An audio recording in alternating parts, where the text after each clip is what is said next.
Service and the Arts Committee will begin. I'm going to yield to Rebecca Moore to chair this committee. Right now, she's our vice chair, and she is the expert dealing with the lead issues. And I talk with her a lot in private, as well as with Dr. David Margolius. We meet and we discuss issues and concerns dealing with health. Dealing with the lead issue. So with that, I'm going to yield to this young lady here, and you can sit in this seat right here. This is the people's seat. It's not my seat. It belongs to the people of Cleveland. That's okay. And the people of Cleveland, they're my bosses and board of directors. No, Chairman. So you want to sit here? No, I'll sit right here. It's fine. I got the gavel right at hand, Chairman, cool so I should be beans, okay. cool Good morning, everybody. This is an important day, and you can tell because we have a full room here. We are all here because we care so deeply about Cleveland's children and making sure that our city can thrive. And truly, we all know, and we're all here because we know our city can't truly rise to its full potential until all of our children can rise to their full potential. And that means really wrapping our arms around our continued lead poisoning crisis in the city of Cleveland. One thing I've learned after a number of these hearings is that often there's some confusion or even this is so all-encompassing and so troubling that we sort of dive into many different categories of what I call the Cleveland's lead poisoning ecosystem. And so I'm going to make brief remarks to level set the goal for today and who we have at the table, because we certainly do have really the brain trust working on housing issues in the city here today. I've made this chart as part of some projects I've been working on to highlight just how many different groups and questions there are around lead poisoning, and broadly you can consider it about breaking into categories about before a child is poisoned and after a child is poisoned. And the goal for today is really to focus on this corner on lead-safe housing, so preventative updates to our properties to prevent a child from ever getting poisoned in the first place. This was the big revolution and the big commitment of the city's 2019 lead-safe housing law, was to move away from using our children as the lead detectors and move towards improving our housing stock. In order to achieve that, let's see if the third slide will come up. Let's see. We're going to go through our agenda for today is to get updates from the city. Multiple departments touch on our lead poisoning, our lead safe housing work, community development, building and housing law, and the mayor's office. We'll then hear from the Lead Safe Cleveland Coalition, which for those following along at home, when the 2019 law was passed, we created a private side to this public-private partnership that helps to administer our philanthropic dollars and many of the key elements of the program, including the Lead Safe Resource Center. So they'll be at the table. And then the 2019 law also created a lead safe advisory board, and we have members of that board here today. In full transparency, I am also a co-chair of that advisory board. We'll have the other co-chair presenting today. And for each of those presenters, the key topics are going to be the current status of the programming and upcoming changes, so what is essentially already baked in, and then the question of what's next. I think it's clear to everybody here in this room that we have not gone far enough. That is unbelievably clear given the number of kids being poisoned and the numbers of enrollments in the program. So we know we haven't gone far enough. So the question is how we get there. My goal is to get, because there's interlocking questions between the public and the private side, my goal is to get through all of the presentations before we open it up to the committee for questions. With that, I just also want to lay out our goals to get through all the presentations within an hour, so about half an hour for the city, 15 minutes for the Lead Safe Cleveland Coalition, and around 10 minutes for Lead Safe Advisory Board, and then move into the questions. With that, I'll bring up the city to the table to get into their presentations.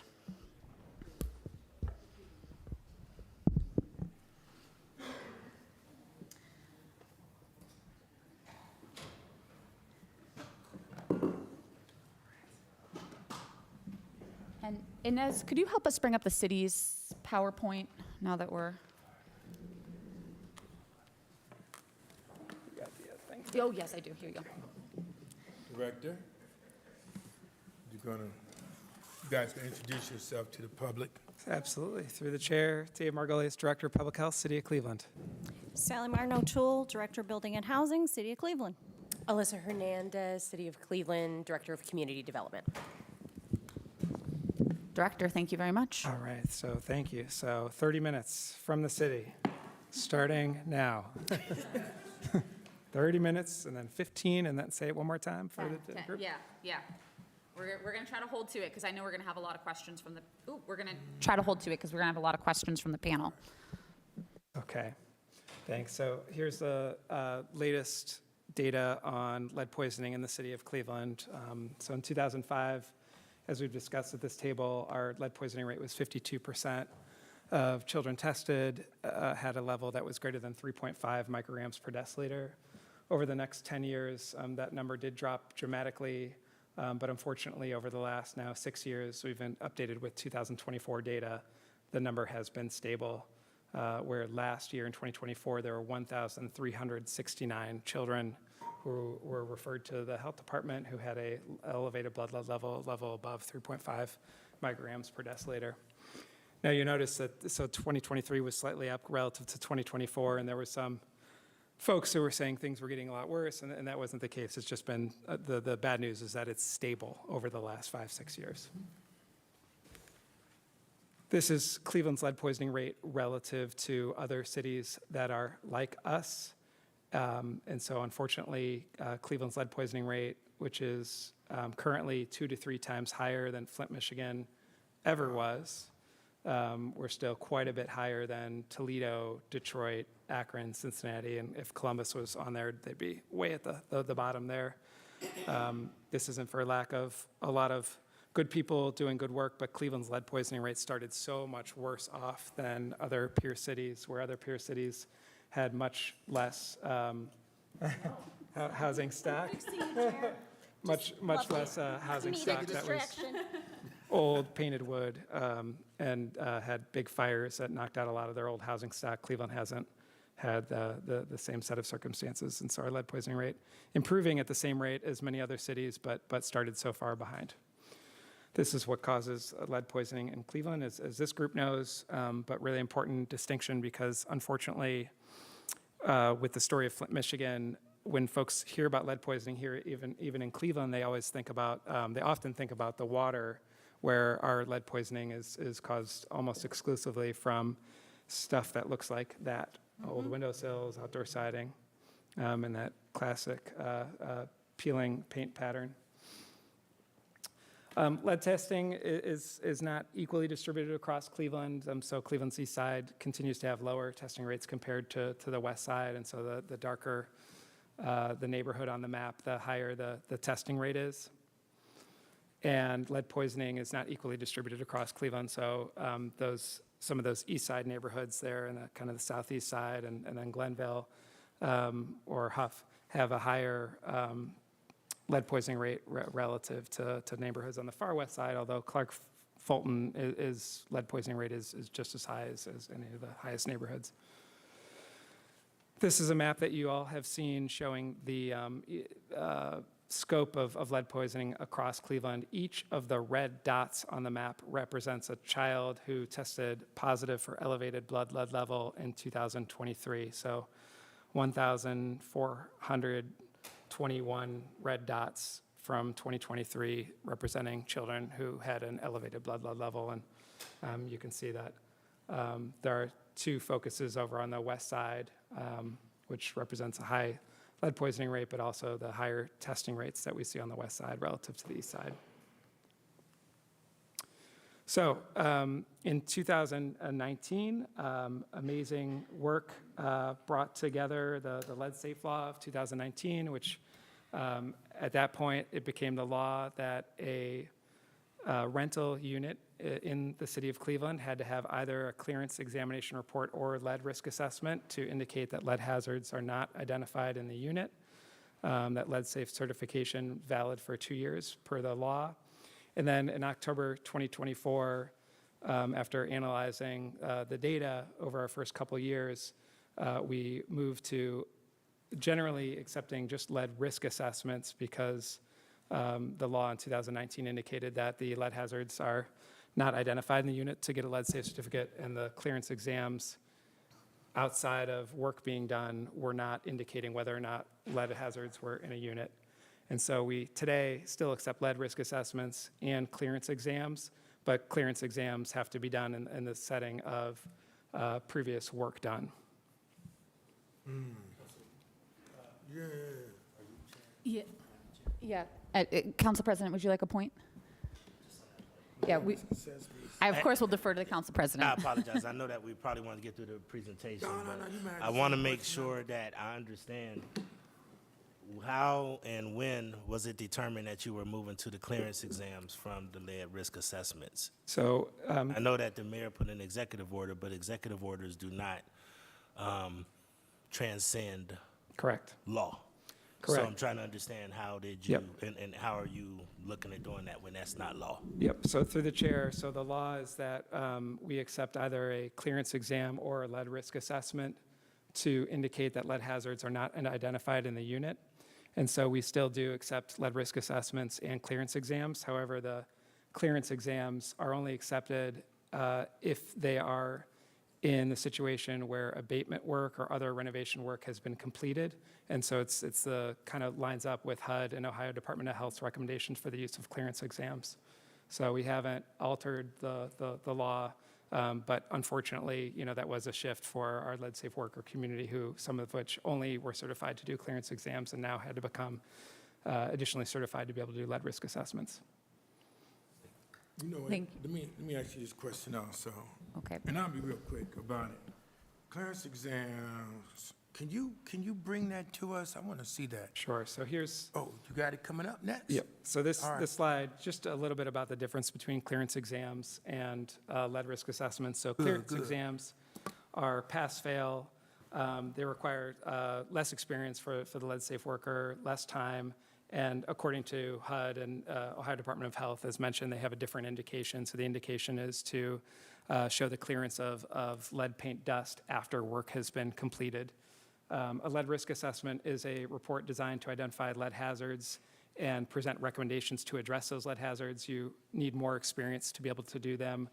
They take more time, and they are what Ohio Department of Health and HUD thinks is the correct indication for looking at a property and determining the presence or absence of lead hazards. But the risk assessments, do we have in there prevention, like prevention analysis that correlate with the risk assessments? Through the chair, yes. Okay, all right. Okay. All right, thank you, Dr. Margolius, and good morning. So in terms of building and housing, one of the things that was hampering us, I know I cannot get the chair. I need a telephone book to sit on. I'm just going to tell you right now. Swap chairs, you can too. No, I think it's the same height. It's my problem. But we were able to clear the 1,200 file backlog that we had. And as you know, this, we had been historically clearing files in 30 days or less, but the passage of Residents First led to a big uptick in applications, and then further with the executive order that occurred in October, it really did lead to an inundation of reports review. And we did have some staff turnover, so we did get behind. And so I'm very pleased to say that with a lot of collaboration, we did clear that 1,200 file backlog in a month, which is an amazing accomplishment. The other thing that we had been working on for some time was getting to one source of data truth, which had not occurred. We had a spreadsheet, we had things on Acela, we had things in email. It was a chaotic situation. Everything is now in Acela, so we have one point of truth. So we have data that I believe we can rely on at this point to be accurate. Our online portal for submitting lead applications is working well. We have not been receiving complaints. People are using it. It's working well. We do have 3 open positions currently posted on the lead team. And then our lead safe auditor, which we know was delayed, unfortunately, due to a myriad of factors, is now in contracting for summer onboarding, hopefully sooner, but we'll do it as quickly as we can, but it's in the hands of law now. And then, of course, through the great work of Urban AI and some of our data folks, we've got our lead safe data on the open data portal for public access.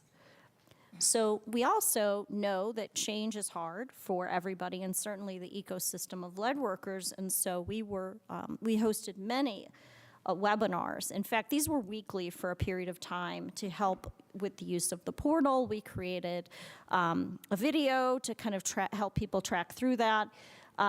We also partnered with our friends in community development to help people understand how to use the portal, both for rental registration, vacant building registration, and lead questions. It was incredibly great collaboration. We also had an Urban AI Accelerate boot camp for the lead team, which helped us identify inefficiencies and correct them. So we continue to regularly attend public outreach events, and we have developed a process for the bulk issuance of civil tickets, which we're moving forward on.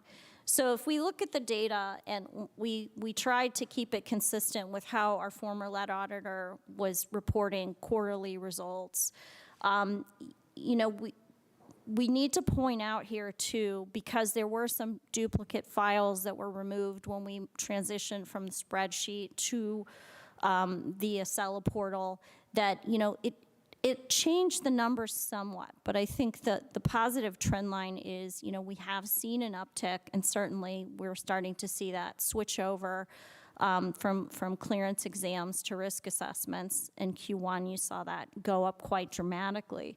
And so we're pleased with the trajectory. We feel it's going well. And then if you look at, you know, where we are at this moment on April 20th, we have a normal amount in the queue. We have 29 files to review today, and then we have 24,705 certified records. And so you see the breakdown as well with the zoning use: single family, two family, and multifamily. And then, of course, our staffing. So it's a small crew. At the present time, Karen Detmer, the manager of Lead Safe Initiatives, will battle our one environmental compliance specialist, and we have 3 open positions in the unit. And then with our 1 to 3 family compliance unit, and we know that these people have been reviewing reports because of the backlog, but they will start their work of getting more into the field now, headed by Victor Santello, with inspectors Darrett and Walter supporting. So we have done a significant amount of enforcement in building and housing. But with Residents First, we got the new tool of civil tickets, which is going to be our primary enforcement tool going forward. So we are in the middle of doing our first bulk uploaded batch of 278 tickets, and these are to owners who previously submitted failing dust swipes and never obtained a lead safe certification. And so these are people we're very concerned about, because we know they have failing numbers in their properties and they never followed back up. So that was the lowest hanging fruit that we were wanting to go after initially. And so soon, now that we have completed our rental registration process for the year, it closed on March 31st, we're going to begin enforcement on those on the rental registry who have not attempted to obtain their lead safe certification. But we also had worked with law to file 250 criminal cases, and we will also be filing VNs on risk assessments with hazard findings to give them 90 days to correct. And this is going to be a lot of the work of the 1 to 3 family unit, is going to be interfacing with those people and trying to help get them to the finish line. So I will run through some of law's other great successes because they are here, and I'm sure can come up for questions, but I have a couple slides here of what's going on in law in terms of lead hazard control order prosecutions. And so 159 total cases were referred to law, 62 cases were filed, 17 complied or were dismissed. They got 33 convictions. They have 97 cases pending. And they have initiated pre-prosecution intervention protocols, which has been very successful for both building and housing, and I believe the subset of these LHCO prosecutions as well. It gets people to speak to us. It gets people to come into compliance before we have to take them to court, which is really the goal here. We want the money going into their homes and not into fines. Law also hired 2 dedicated attorneys who are with us today just to handle a lot of the lead matters, and that's Michael Glazer and Melissa Pastor. And so I think one of the biggest stories is the use of the affidavits of fact. So 790 affidavits of fact have been filed, essentially clouding the title of properties with a lead hazard control order. And 113 of those affidavits were released because the property was brought into compliance. And then further, 216 lead hazard control orders were brought into compliance without legal intervention, which I think is a big story to tell. And so that is going to conclude my portion, and I will turn it over to Director Hernandez. Thank you, Director Martin O'Toole. I would like to bring two members of my team up, Assistant Director Tony Scott and Manager Gina Ventry. So our role, the role of community development is through lead remediation through home repair. And we do that in two ways. The first is through a grant management process where we work through partners, many of which you'll hear from today, later on in the presentation. And we also have a directly managed home repair program from our team. So my team will speak briefly. I will ask Gina to start us off talking about the grant management of lead remediation. Can you pass that?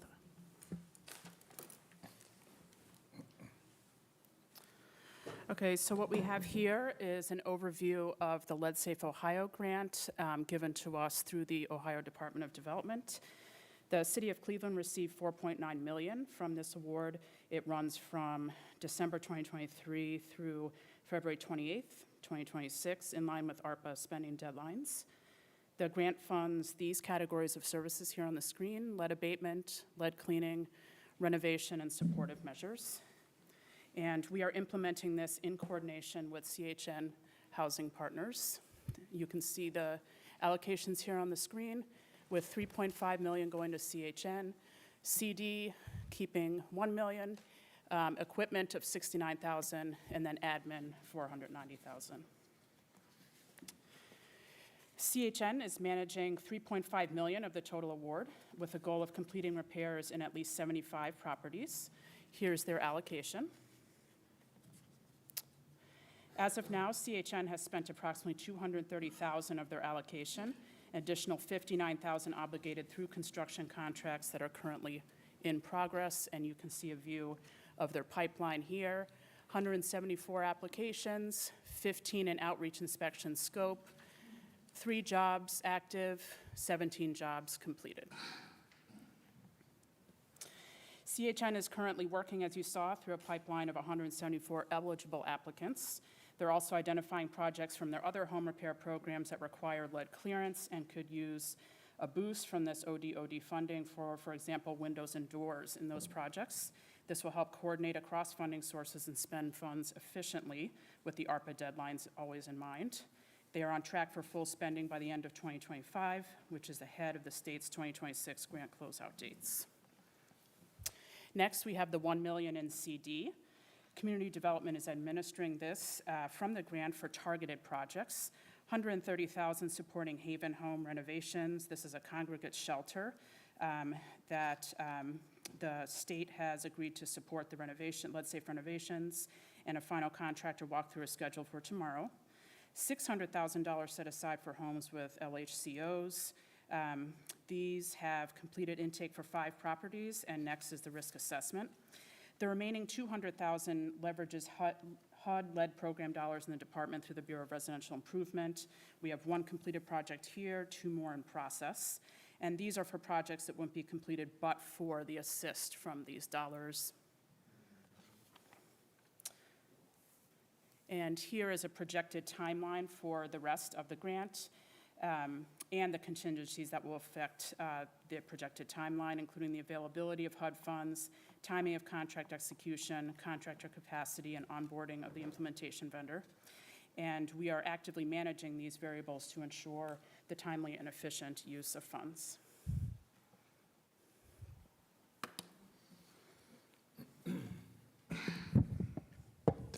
Thank you. What you see in front of you is in response to questions that were posed to CD in advance of this. So what you're looking at is program inventory. At present, we have completed, and what you see the first column is specifically through those 3 HUD grants.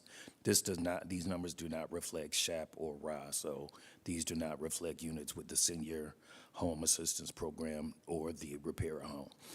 But from the last 2 years, 16 projects have been completed from the Lead High Impact Grant, 18 from the citywide, and 30 from the Healthy Homes.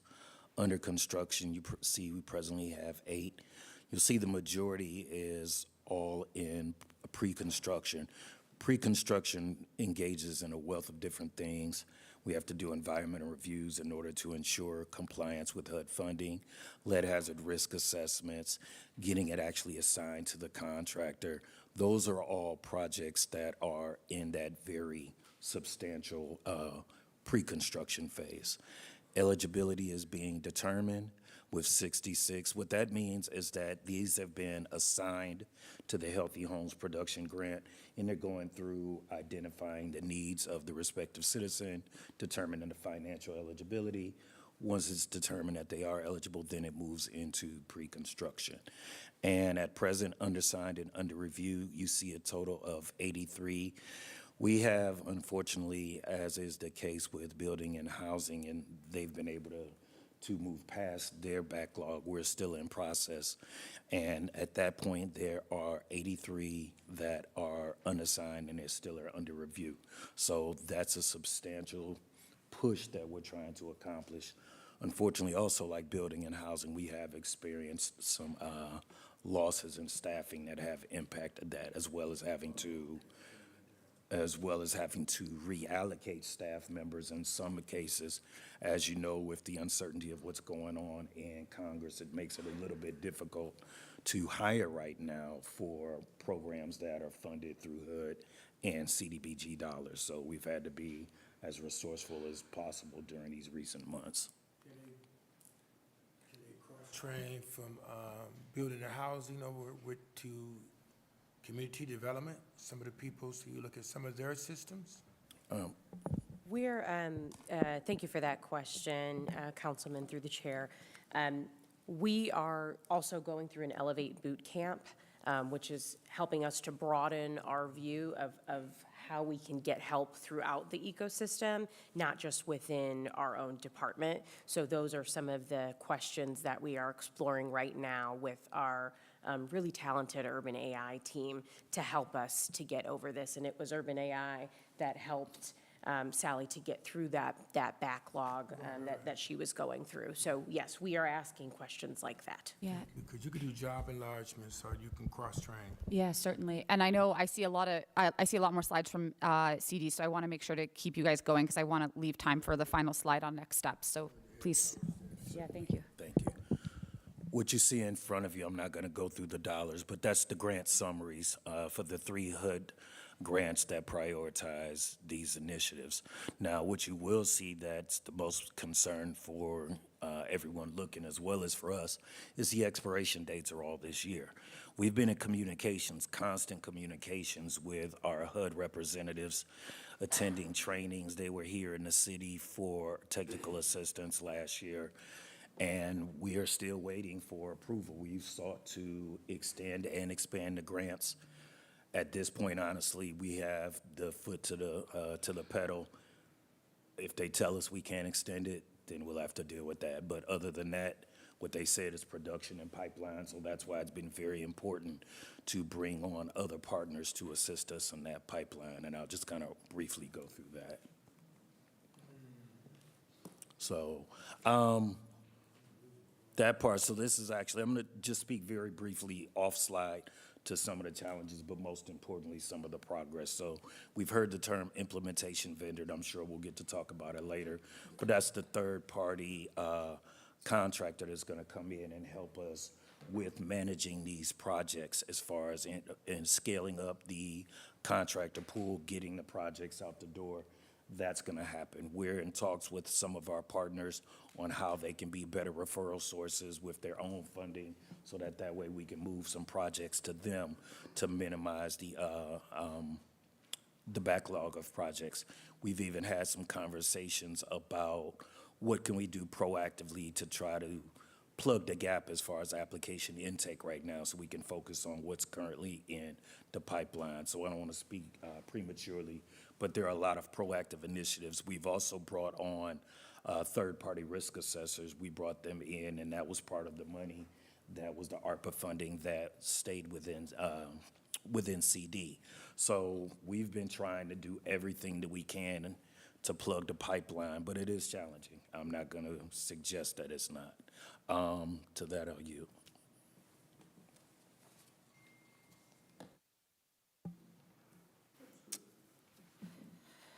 These next slides will provide an update on the ARPA-funded Lead Safe Cleveland Coalition project with Mount Sinai and Enterprise, including current progress, challenges, and next steps.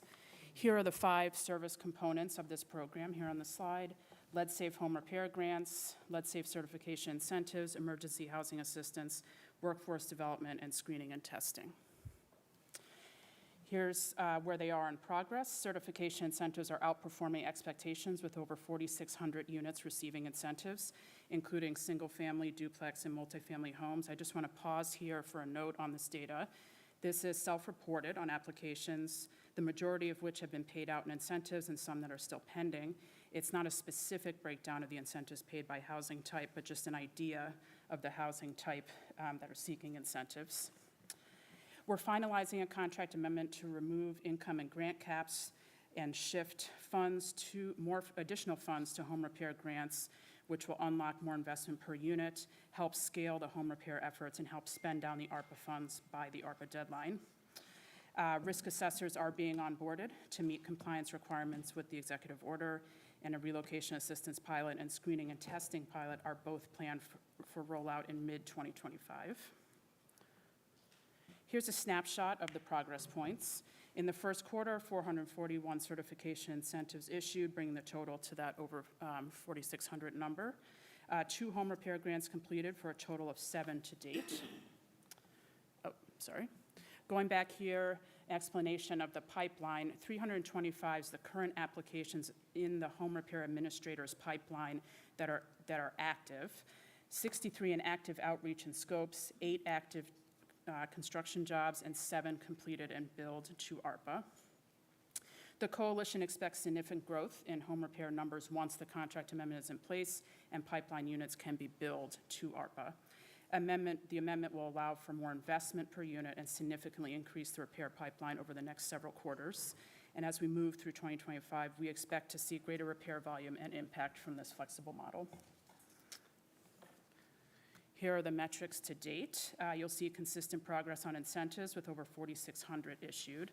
2 risk assessors hired in the first quarter of this year, an additional 1 hired in the second quarter.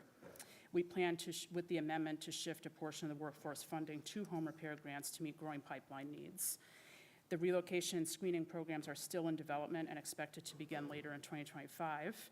And as the amendment takes effect, we're adjusting metrics to align with this new program model and with the ARPA spending deadline in mind. Again, no caps, more targeted use of funds, and we're finalizing the budget and the metrics currently. Here's the budget status through the first quarter of this year. And here's the expanded budget status broken down by category.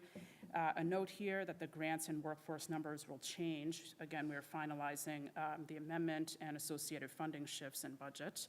And we've added $1 million to the incentives budget based on these pending negotiations here.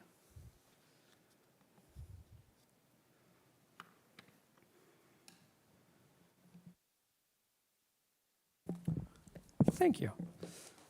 So obviously, we're not there yet.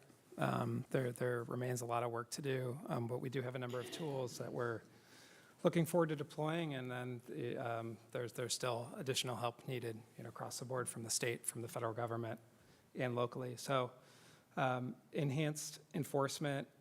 So you heard Director Martin O'Toole discuss some tools that have already been implemented in terms of civil tickets and violation notices, and a number of property managers that have already been taken to court. We'll continue to do that work and continue to expand there through tickets to properties that are on the rental registry but don't yet have a lead safe certificate, through tickets for a property that is clearly a rental unit but not on the rental registry, and the notice to property owners who have identified lead hazards with the clear deadlines on how to address them. We do have a number of city staff who are lead risk assessors, and so we don't have to depend solely on the private sector for this work, and looking forward to deploying our lead risk assessors out into the community so that they're working with property owners who might not be able to afford the private market. Home improvement resources. So, the Lead Safe Resource Center is open for business, and they have been a great partner. Community development is open for business, and you can see the backlog of work and the work that they're doing to overcome some of those hurdles through federal funding requirements. But as we all know, we're going to seek additional funds. It's not going to be enough with the money that is currently waiting to be spent. We need to improve more and more homes, and that's going to cost money. But I will note here that through your investments from ARPA, $112 million or so has been invested into different housing projects, one way or another, different home improvement projects. So thank you for that. Please continue to do that. We are aggressively enforcing and then following up on the lead hazard control orders, as mentioned. We are continuing to be out in the community as much as possible. You've seen our billboard campaigns. You've seen us at hopefully all the community events. We will help spread the word here in Cleveland that our crisis is from lead paint dust and not from water. But there is more work that we need to do so that everybody feels like they have the tools and the education to make a difference. And then we do think we'll continue to begin discussion with the policy committee from Lead Safe Cleveland Coalition for common sense changes, and with you all for common sense changes that we can all align around possible changes to the ordinance with partners and stakeholders.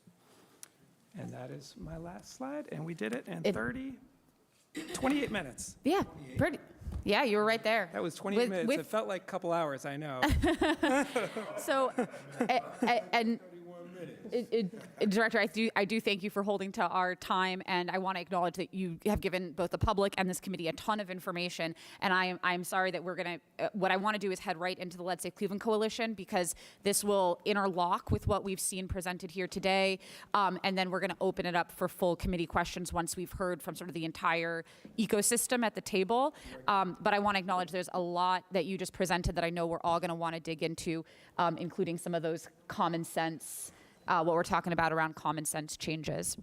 We're going to welcome to the table Ayanna Blue Donald from Enterprise, as well as Wynette Cheers, to bring up your presentation as well. Thank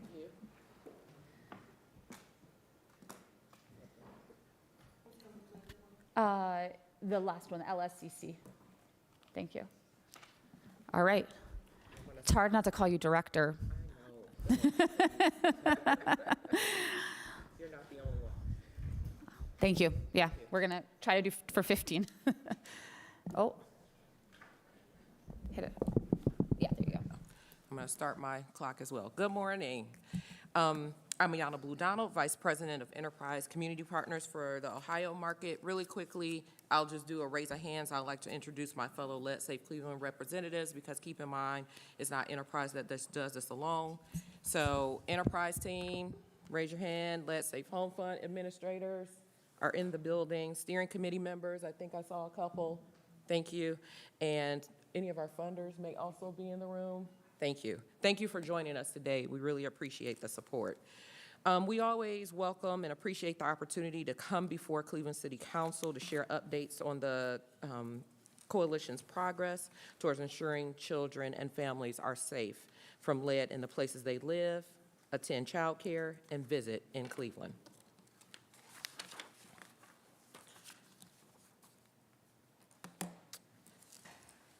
I would like to highlight, as we really reflect on the lead issue in Cleveland, why aren't we doing things like Detroit and Rochester? Because they come up, right? We're different.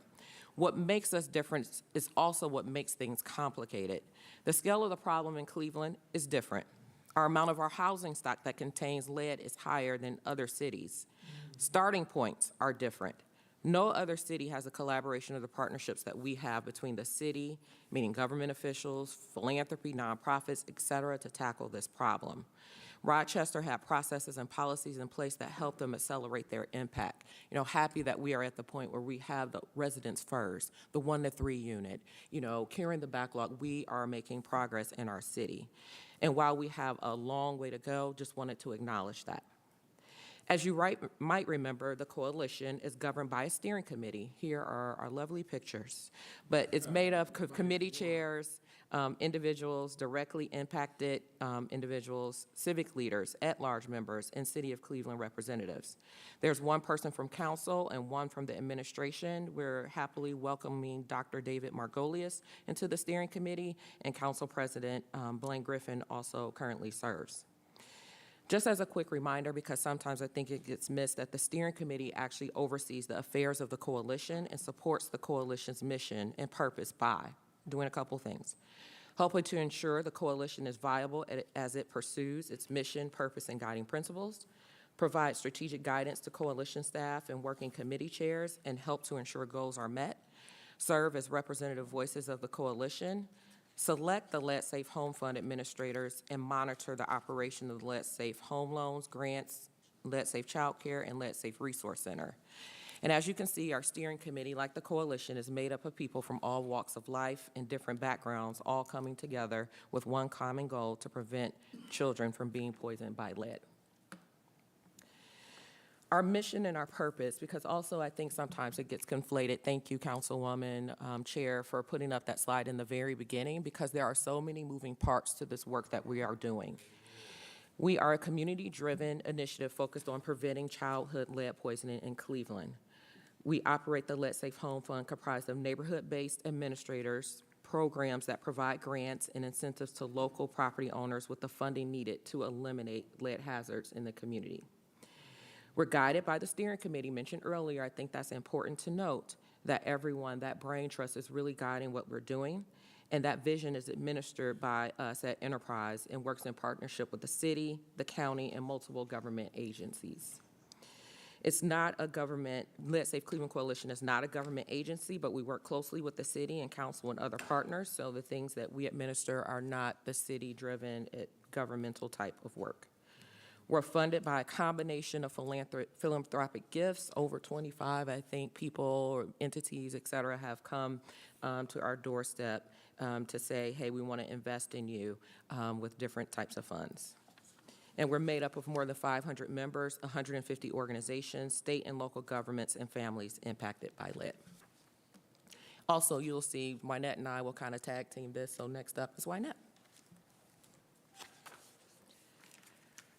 So, thank you. We just wanted to spend a couple moments, as Ayanna just mentioned, just highlighting and just reminding folks of the coalition programs here. So I won't walk through this, thank you. I won't walk through this slide, but as you can see, these are the coalition programs. We've spent most of the first 5 years have been spent developing and launching various programs, while also listening and responding to community needs. And we must remember, as was already said, like, this work is innovative and it hasn't been done in Cleveland before, so it's taken a little bit of time. We've also, as mentioned, these are just a slide and an overview of our pilot programs and the organizations that are leading this work, which we'll talk a little bit more about.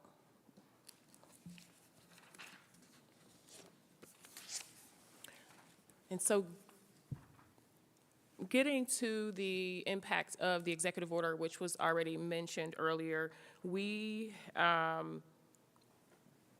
wanted to highlight just the shift that was made, right, and what the impact that was on the coalition and our work. So what changed, and Dr. Margolius talked a little bit about this, is who can complete the inspections at the properties to detect the lead hazards, who can complete the lead remediation work, the type of work that needs to be completed, as well as response to that, we did remove our grant cap requirement and income requirements in order to fulfill the demand that we're seeing in the properties. And so our model has shifted to align with the mayor's executive order, which, caused us to pivot, and we'll talk a little bit more about that.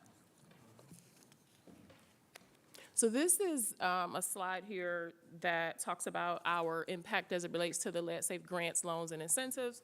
We're, as was already mentioned by the city, we're really excited that we've awarded more than 5,500 grants, loans, and incentives, providing almost $7.7 million to the city property owners to remediate lead from properties.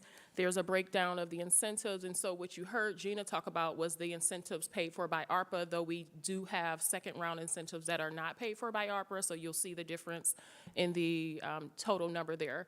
But there's $3.4 million that we've spent. There's the criteria for people that are eligible or that can receive the incentives due to the timing. I won't walk through that.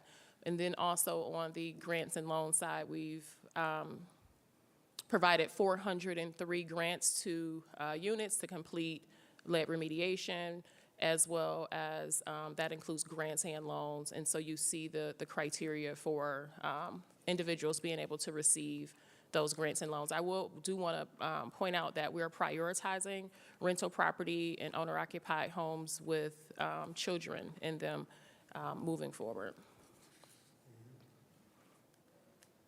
And so this is a chart here that breaks down the grant production by administrator, and we wanted to show year by year. As you all know, we did, and new administrators were recently added. So in addition to CHN Housing Partners, who has been leading this work for us over the past 5 years, we've also added Fairfax Famicos and Cleveland Neighborhood Progress to help increasing the grant deployment capacity. And these administrators are actively processing applications to help reduce the pipeline, and there is a concerted effort to process applications and deploy funds faster. We believe that the solution is to effectively work through the processes that already exist and continue to increase capacity across multiple partners, modifying processes. At this point, we're trying to, look at our early sort of implementation for the new administrators before we broaden our horizon there. And then in the last column, you'll see, which was already discussed, the pipeline of applications that have been funded by ARPA. So there is a significant number of applications in process and progress. And then we, as I mentioned, the ARPA dollars are on the right side there.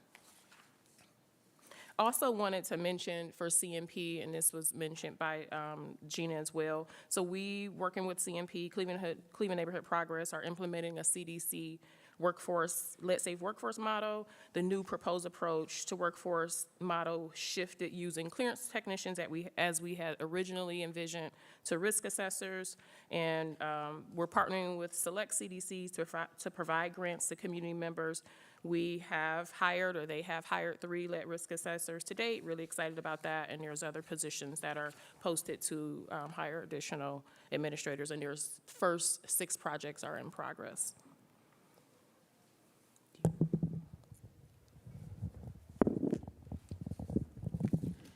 I did want to kind of underscore or talk, about when you see the pipeline and, or at least how many grants have been completed, et cetera.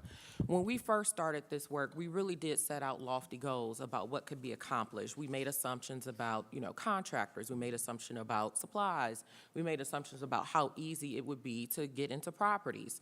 We made assumptions about how many applications would come through the door. I think it's also important to note in the sense of applications through the door. There has been a lot of talk about spend down of dollars that the coalition has in that sense.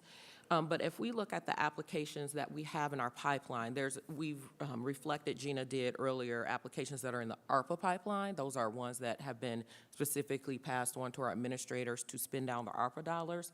But we have applications. We have enough applications in our pipeline and in our system to spend down the funds. Now we are making those decisions as far as what's being prioritized, as Wynette mentioned, because out of the applications, we have about close to 800 applications that are yet to be transferred to our administrators. Out of those applications, 80% of those are owner-occupied applications. I want that to sink in, just in the sense that where we started originally was to help landlords, right, to adhere to the lead-safe certification process, and specifically properties that have children in them. So as we are now prioritizing where we'd like to spend the dollars and making sure that we're continuing to supplement, complement the city's process, we are going back and making sure that we're prioritizing applications that come in that are actually landlord occupied. Not that the owner occupied won't be serviced, but we are prioritizing properties that are landlord owned and that have children in them. Yeah, it's shift on you. It's shift on you. Yeah, I see mean, what happened. and that's, just the nature of people, when we open it up, at some point, we did open up our applications. They always were not open to landlords. At some point, owner occupied, and we opened it up at some point, and there was definitely an influx of those owner occupied properties of applications. I understand. Thank you. Also, I would like to note that you will just see a couple of properties in progress for CHN Housing Partners. We are winding down our agreement with them at the end of this month, which is fast approaching. But we are really thankful to CHN Housing Partners in that sense that they were here in the very beginning, in the sense that, when people were hesitant to step up to be a grant administrator and to double down on this work, because there are a lot of people that are afraid to touch lead for obvious reasons, insurance reasons, just liability reasons. So just want to do a public thank you for CHN Housing Partners and walking hand in hand with the coalition since the beginning. But as we wind down, you will see also CHN has really, in that sense, kind of set a benchmark of sorts of how many in each fiscal year can be done. So we are evaluating those metrics also with the updated executive order of what actually can be practically and reasonably done to set realistic expectations for the remainder of our work. And could I ask we move through the next couple slides a little quickly since the child we have a care couple. is... Yep. Okay, thank you.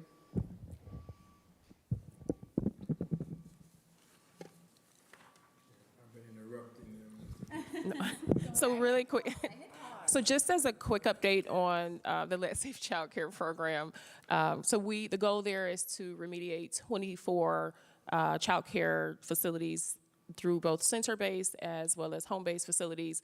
We're excited that 9 facilities are currently in the pilot, and you'll see the breakdown there of those. So there's 3 project complete, 3 in progress, and 3 awaiting funding. So really excited about that. And then the 15 centers were also selected in the second cohort, so we can share updates on that at our next hearing. And then just also wanted to provide a few updates on the work of the Let's Safe Resource Center. You'll see the number of calls there. We're fielding almost 25,000 calls have received. You'll see the data here related to the classes and that they've hosted in the community, just really around our impact in the community, trying to raise awareness about lead poisoning prevention and the resources that are available. And then on the right, you'll see the metrics around workforce development. We've trained over 600 people to do as inspectors, lead remediation professionals, and a lot of them being DIY mom and pop owners. And just really quickly here, just to elaborate on what was shared before from CD, we are really excited to work with Better Health Partnership to launch our lead screening and testing programming. You'll see here the 3 areas of work that they'll be working in. 1, improving community-based screening and testing, disseminating lead education, training, and then also collaborating with the public health authorities to support those support those families that have elevated blood lead levels and are working through those. And then additionally, relocation assistance, $1 million funded through ARPA. EHW will be leading this work, and we'll be launching the first pilot, which is temporary hotel assistance this spring, and as well as the family support stipend to support those families that have been displaced or will be displaced due to lead in their properties. So regarding our Lead Safe Home budget, it is a 7.5-year, has been a 7.5-year budget stemming from July of 2020, going all the way through September 2027. I want to note that originally funds were committed in the amount of about $112 million, and not that funds were decommitted, but when we wound down our loan fund because of low uptake, those $19.2 million approximately, a little bit was backed out of that number. So funds that are currently committed, I underscore committed, not received, is $91.9 million. We have received approximately $32.5 million of those committed dollars. Dispersed through the end of year 5 is approximately $20 million. About $7.7 million in grants, loans, and incentives directly to city property owners. We're currently in a process of redoing our financial kind of modeling, specifically based on projections, our change in kind of procedure because of the executive order, in the sense that we have now eliminated caps on properties. When we were going into properties, we are seeing properties in much greater of a state than we originally thought in the beginning when we were putting together our metrics for the Lead Safe Cleveland Coalition. And it does a disservice to either put those properties on hold or just walk away from them when a child still could be lead poisoned. So we've totally kind of rethought what that looks like. So we're about 5 years into our overall model, and we look forward to, we are on a fiscal year, so as July 1st, 2025 rolls around, we will have a new set of our goals and metrics to progress through the remainder of our Lead Safe Home Fund. Also, it was asked of us, and so I will mention, I do chair the policy committee of the Lead Safe Cleveland Coalition. We have a number of committees. This committee's purpose has been to identify and advocate for comprehensive local, state, and federal lead safe policies, including legislative, administrative, and implementation changes. So once the executive order was released, we reconvened this policy committee. We've held approximately 5 meetings. We've conducted surveys of workforce, committee members, and the Lead Safe Cleveland Coalition. There is some general feedback. I don't know if we can get into it later because I know I'm at the time, but just really distinctly that there should be a split between legislative and administrative changes at the city, that the Department of Building and Housing, and speaking from a personal point in that sense, also should not be hamstringed by the legislation. There should be definitely administrative goals that they can implement on their own as they're seeing things change and flow and be able to react appropriately. Yeah, you're right about that. Thank you. Yeah, because it would make constraints. Yes. And we don't want constraints. No, be able to just continue to have this program flow and, build upon and flourish as we originally thought. Combined approach of interim controls and lead abatement, some workforce issues. I won't go into the specifics because we have not set out a specific full set of recommendations. We are continuing that process. We're anxious and waiting for the city to onboard the auditor, the new auditor, to hope that that auditor and auditing process will issue some guidelines or some findings, basically in what direction the legislative and administrative changes should go. As far as next steps, and this is our final slide, being responsive to what the community tells us we need is really, our goal as we continue. It's every year we're changing something, flexing something to make sure that we are being responsive, including increasing the grant limit. This year, you will see from us expanding the Lead Safe Child Care Program. In 2025, Wynette already mentioned, we've enrolled about 415 Cleveland children that will take part in that program. Remediation work will be completed by the end of October. Launching the relocation assistance program that has really been a void in our city. So we've been very thoughtful with our partners at Environmental Health Watch, who will lead this work to operate this program and to help residents. It will roll out on a staged process in the sense that stipends will roll out first, et cetera. All 3 phases will not roll out at the same time, but please look forward for that information. And we would look forward to holding some training sessions for people that are touching this work to make sure they understand what we're offering so they can also be advocates in the community. And starting a testing and screening pilot with Better Health Partnership, thanks to the $1 million in ARPA funds. That's all we have for now. I'm sure there are some questions that people have been holding. Thank you for the opportunity to just give us some time. Sorry to go over, so maybe I'll scoot down and. Yeah. Thank you. I really appreciate it. I think one of the things we're all hearing is there's a lot moving, right? So I'm going to call up our last presenter before we head to committee questions, because I know that's where we'll really dive into the work. I'll bring up Scott Crowley and any other members of the Lead Safe Advisory Board. I don't know if Diana or Rob, if you want to join at the table, but I believe, Scott, you will be moving us through the presentation.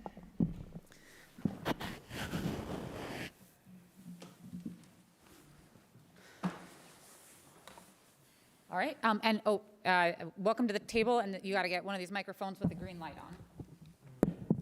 Okay, does that work? Yes. Great. Sure. Do you want to start introduce yourselves? I'm Diana Shulsky. I'm a member of the Lead Safe Advisory Board. Rob Fisher, also a Lead Safe Advisory Board and former Lead Safe auditor. Okay. Good morning, Madam Chairman, members of council. My name is Scott Crowley. I've served on the Lead Safe Advisory Board since 2021, appointed by Mayor Jackson and reappointed by Mayor Bibb. I'm here as co-chair to share what the board has observed, what we've attempted to do under our mandate, and what I believe we need to be effective moving forward. The Lead Safe Advisory Board was created by the 2019 legislation to serve as an independent body that tracks, evaluates, and supports lead safety efforts in Cleveland. The statute gives the board 3 core responsibilities. The first is to report quarterly on the status and progress of the Lead Safe certification program and related efforts to City Council, relevant department directors, and the Lead Safe Cleveland Coalition. The second is to provide recommendations for improvements to the city's lead safe policies and procedures. And the third is to cause an outside entity to produce an annual impact analysis of the program and to report those findings. First, I'd like to speak about our mandate to report quarterly. We've reviewed the data quarterly since the program launched. We initially saw an encouraging ramp up in lead safe certifications, around 1,000 per quarter at the program's peak in 2022. But since then, compliance has steadily declined. This trend has been deeply concerning. The board has flagged the downward trajectory of compliance at nearly every meeting for the last 2 years. We had hoped to see momentum build as the program matured. Instead, early adopters have been left isolated, while much of the market remains underground, unregulated, and often unsafe. A further challenge to our ability to report on the program's progress has been our difficulty in obtaining consistent and accurate data. Since the expiration of the Lead Safe auditor's contract in the second quarter of 2024, the board has not had up-to-date or reliable information regarding lead safe certifications or other core program metrics. In effect, we've been flying blind. The recent shift to risk assessments, along with the resulting backlog, has undoubtedly placed a burden on building and housing. But without timely and complete information, the board cannot make meaningful assessments of the program's success or failure. This problem is compounded by the structure of the Lead Safety Initiative in Cleveland as a complex public-private partnership. While the city oversees regulatory enforcement, the philanthropic arm, primarily administered by the Lead Safe Cleveland Coalition, manages grants and remediation supports. These two sides of the effort are interdependent, but the board has had little to no access to reliable information about the philanthropic metrics, resources distributed, or the overall impact. We're effectively trying to evaluate a program with only half of the puzzle pieces on the table. What we're missing is a landing place for our observations. Although we've had productive discussions and reviewed valuable data, we have not had a consistent or structured opportunity to synthesize that information into formal reports to council, nor have we had clear channels for those reports to inform meaningful course corrections. Second is our responsibility to recommend policy improvements. The board has produced thoughtful ideas on workforce development, data tracking, and alternate compliance pathways, but those ideas haven't had anywhere to go. We've highlighted, for example, a striking disparity in compliance by property type. The vast majority of compliances come from large apartment buildings, those least likely to have lead hazards. Meanwhile, duplexes and singles, which are most likely to contain lead-based paint and to house children, are vastly underrepresented in compliance. In many areas, duplex compliance remains in the single digits.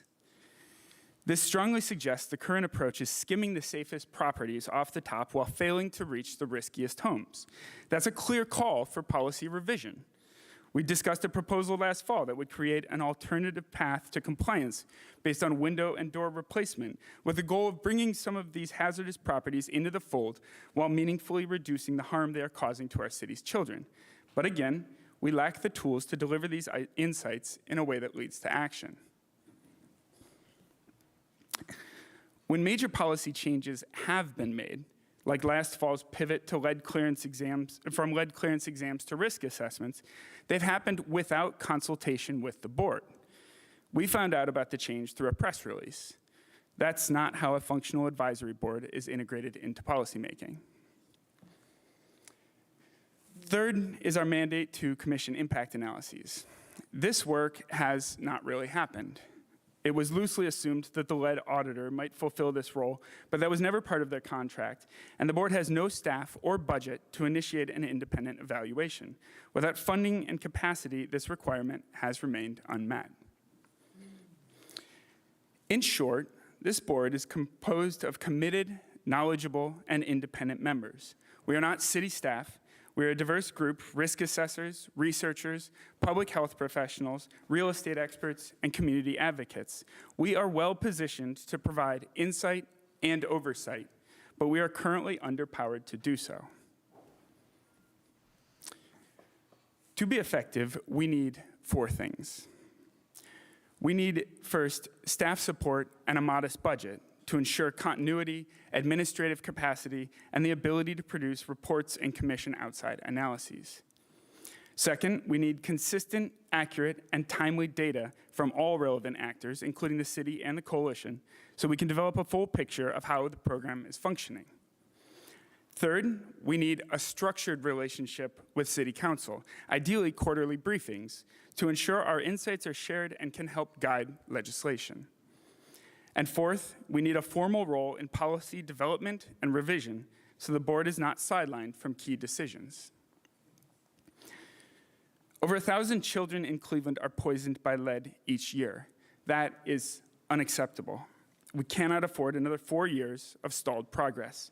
I believe the Lead Safe Advisory Board can be a powerful partner to council and city leadership in fixing what isn't working, but we need support to do so. Thank you for your time. I welcome your questions and any opportunity to collaborate. Wow. We need the last one? Yes, yes.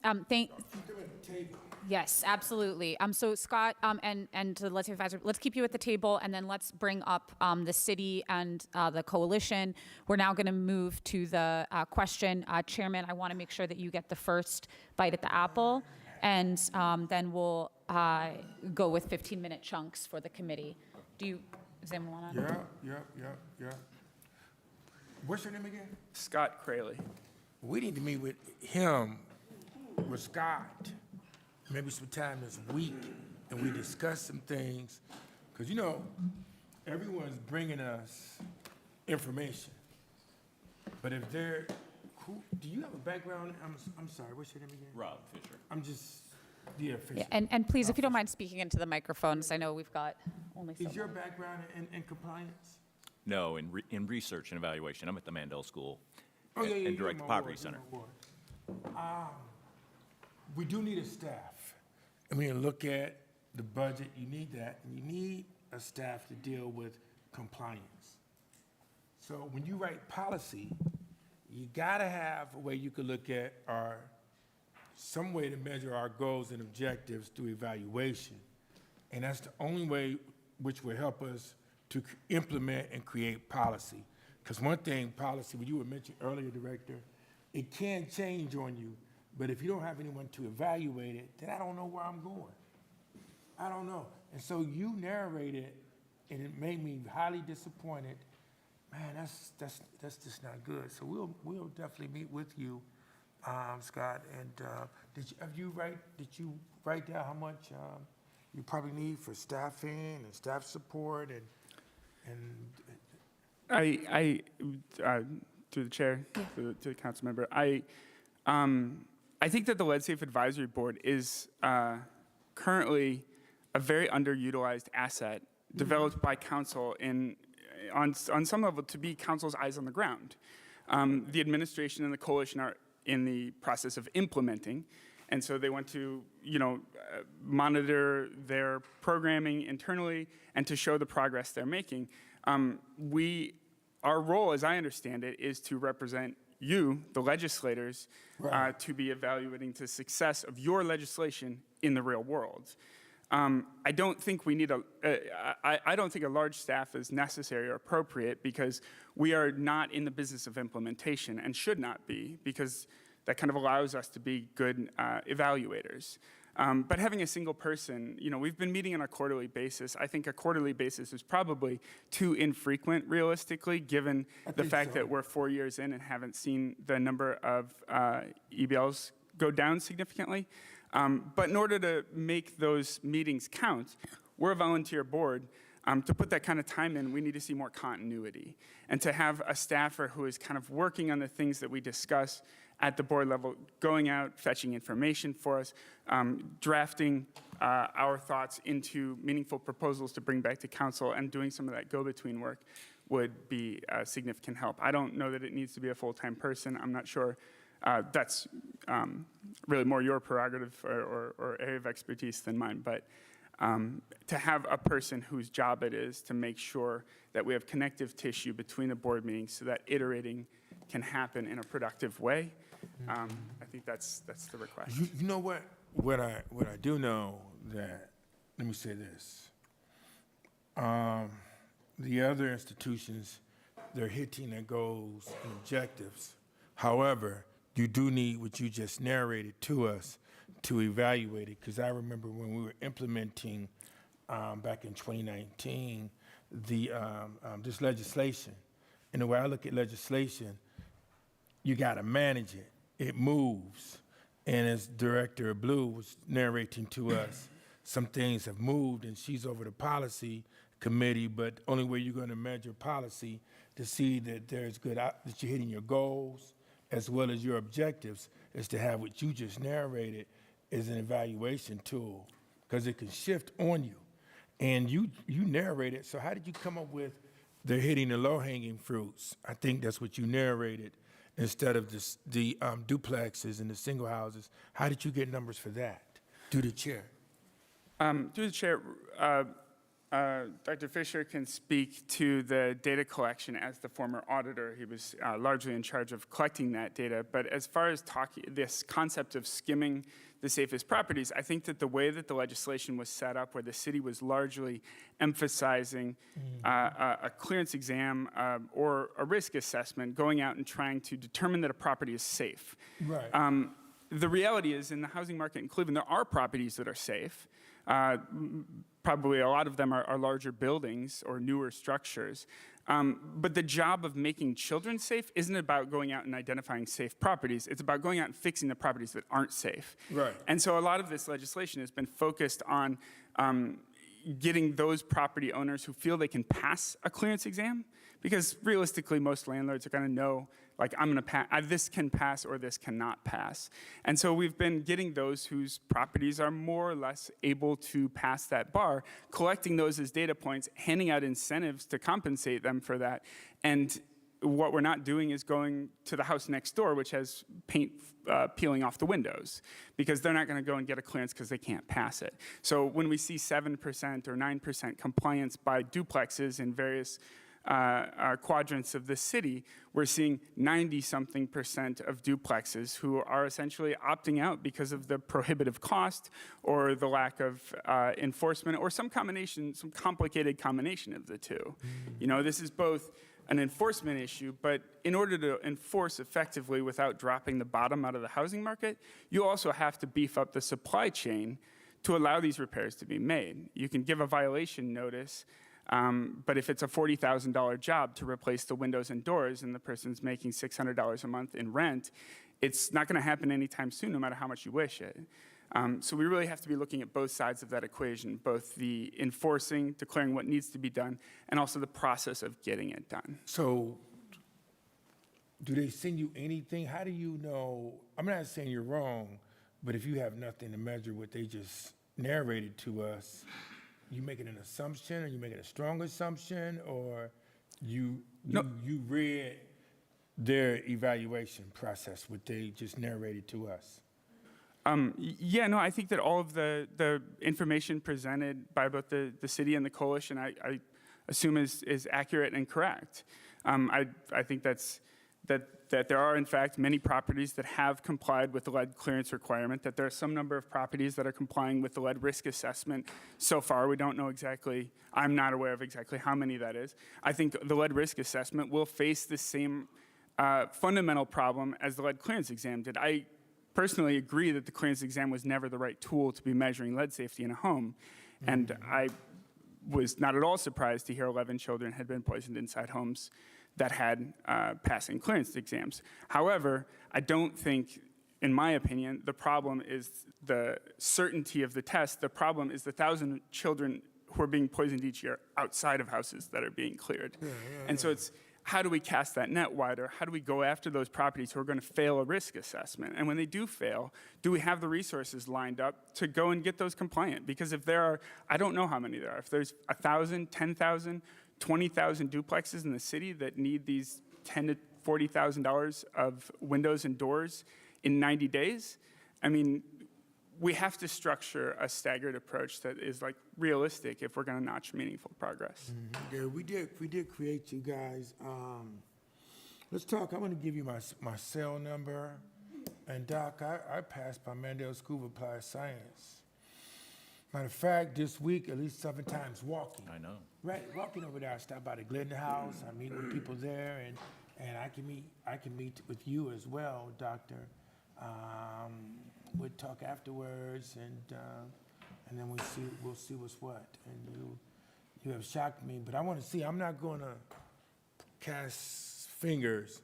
We got to take a look at what's going on, Scott. Yes. If I may follow up, I just want to really make sure I'm reiterating that I think everybody on this side of the table has been working their butts off for years against like this wild Sisyphean task. And I so appreciate and support the energy they bring to the table every single day. It has been monumental. It's been the challenge of a generation. And, you know, it's not, by no means is it a lack of effort or earnest good faith on the problem. I think it's just a very complicated problem to unravel after 100 years of building it through negligence. So have you reached out to the administration? Have you talked with Anam? Have you talked with them, Chair? With Scott? And have you talked with the administration? I'll just say we both have talked regularly with the administration and with each other about some of these challenges that Scott was narrating through the chair. So we'll meet and we'll talk. And also, I agree with Director Blue. Some things that the administration is going to have to move on without having legislation, because sometimes it can hold things up, and you have to be able to execute on it right away. But policy, as you and I discussed last week, means a lot. But if we have no systems to evaluate it, how do you know? Because it's correlated with what you're doing, Director Blue. I'm interested, so we'll talk, and I'll give you the cell. Matter of fact, I'll be walking the University Circle tomorrow, and then we can meet. All right, thank you. All right, Thank you, Chairman. I will start my 15 minutes, and then I know I have a couple other council members who are already on the list. So my goal with my 15 minutes of remarks is to sort of wade through the real sort of fire hose of information that the many people at this table presented, to highlight both for the public and for the table what I see, the sort of key headline takeaways that I see as we tackle this moment. So I want to start with this question of how many properties we have through the program. So I want to ask the city if we could go to, I believe it's page 12 of the slide. We have presented sort of the, let's switch between these. So the key question here is how many active certifications and how many units have active, are actively in compliance with the city's Lead Safe certificate program. What you've presented are the total number, I believe, that have been touched at any point during the program, but in terms of people who did the first 2-year cycle who've then cycled off, could you tell us how many units are currently in compliance with the city's Lead Safe certificate program?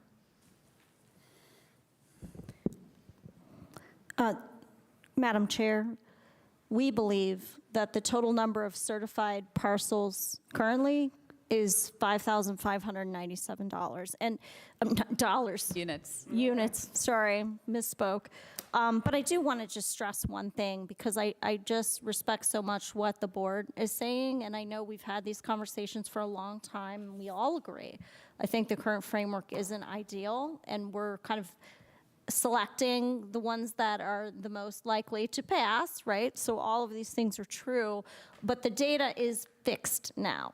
It's all public facing, it's there. And that did take a Herculean effort from many to get us there. And we had too many sources of truth. And so initially, unfortunately, with some of the earlier data that our auditor was producing, you know, there could have been duplicates in there because they were getting from multiple sources. Yeah. And so we believe this to be the correct information. And it's public. It's public. It's easy for anyone to access. And let me say this. I'm not beating you up. I just want to Oh, no. look We at, know. you mentioned evaluation. I just want to find out something, because if you bring something to me, anything, it's our job as council members to try to seek to understand what's going on. And then that's important. That's where we will meet.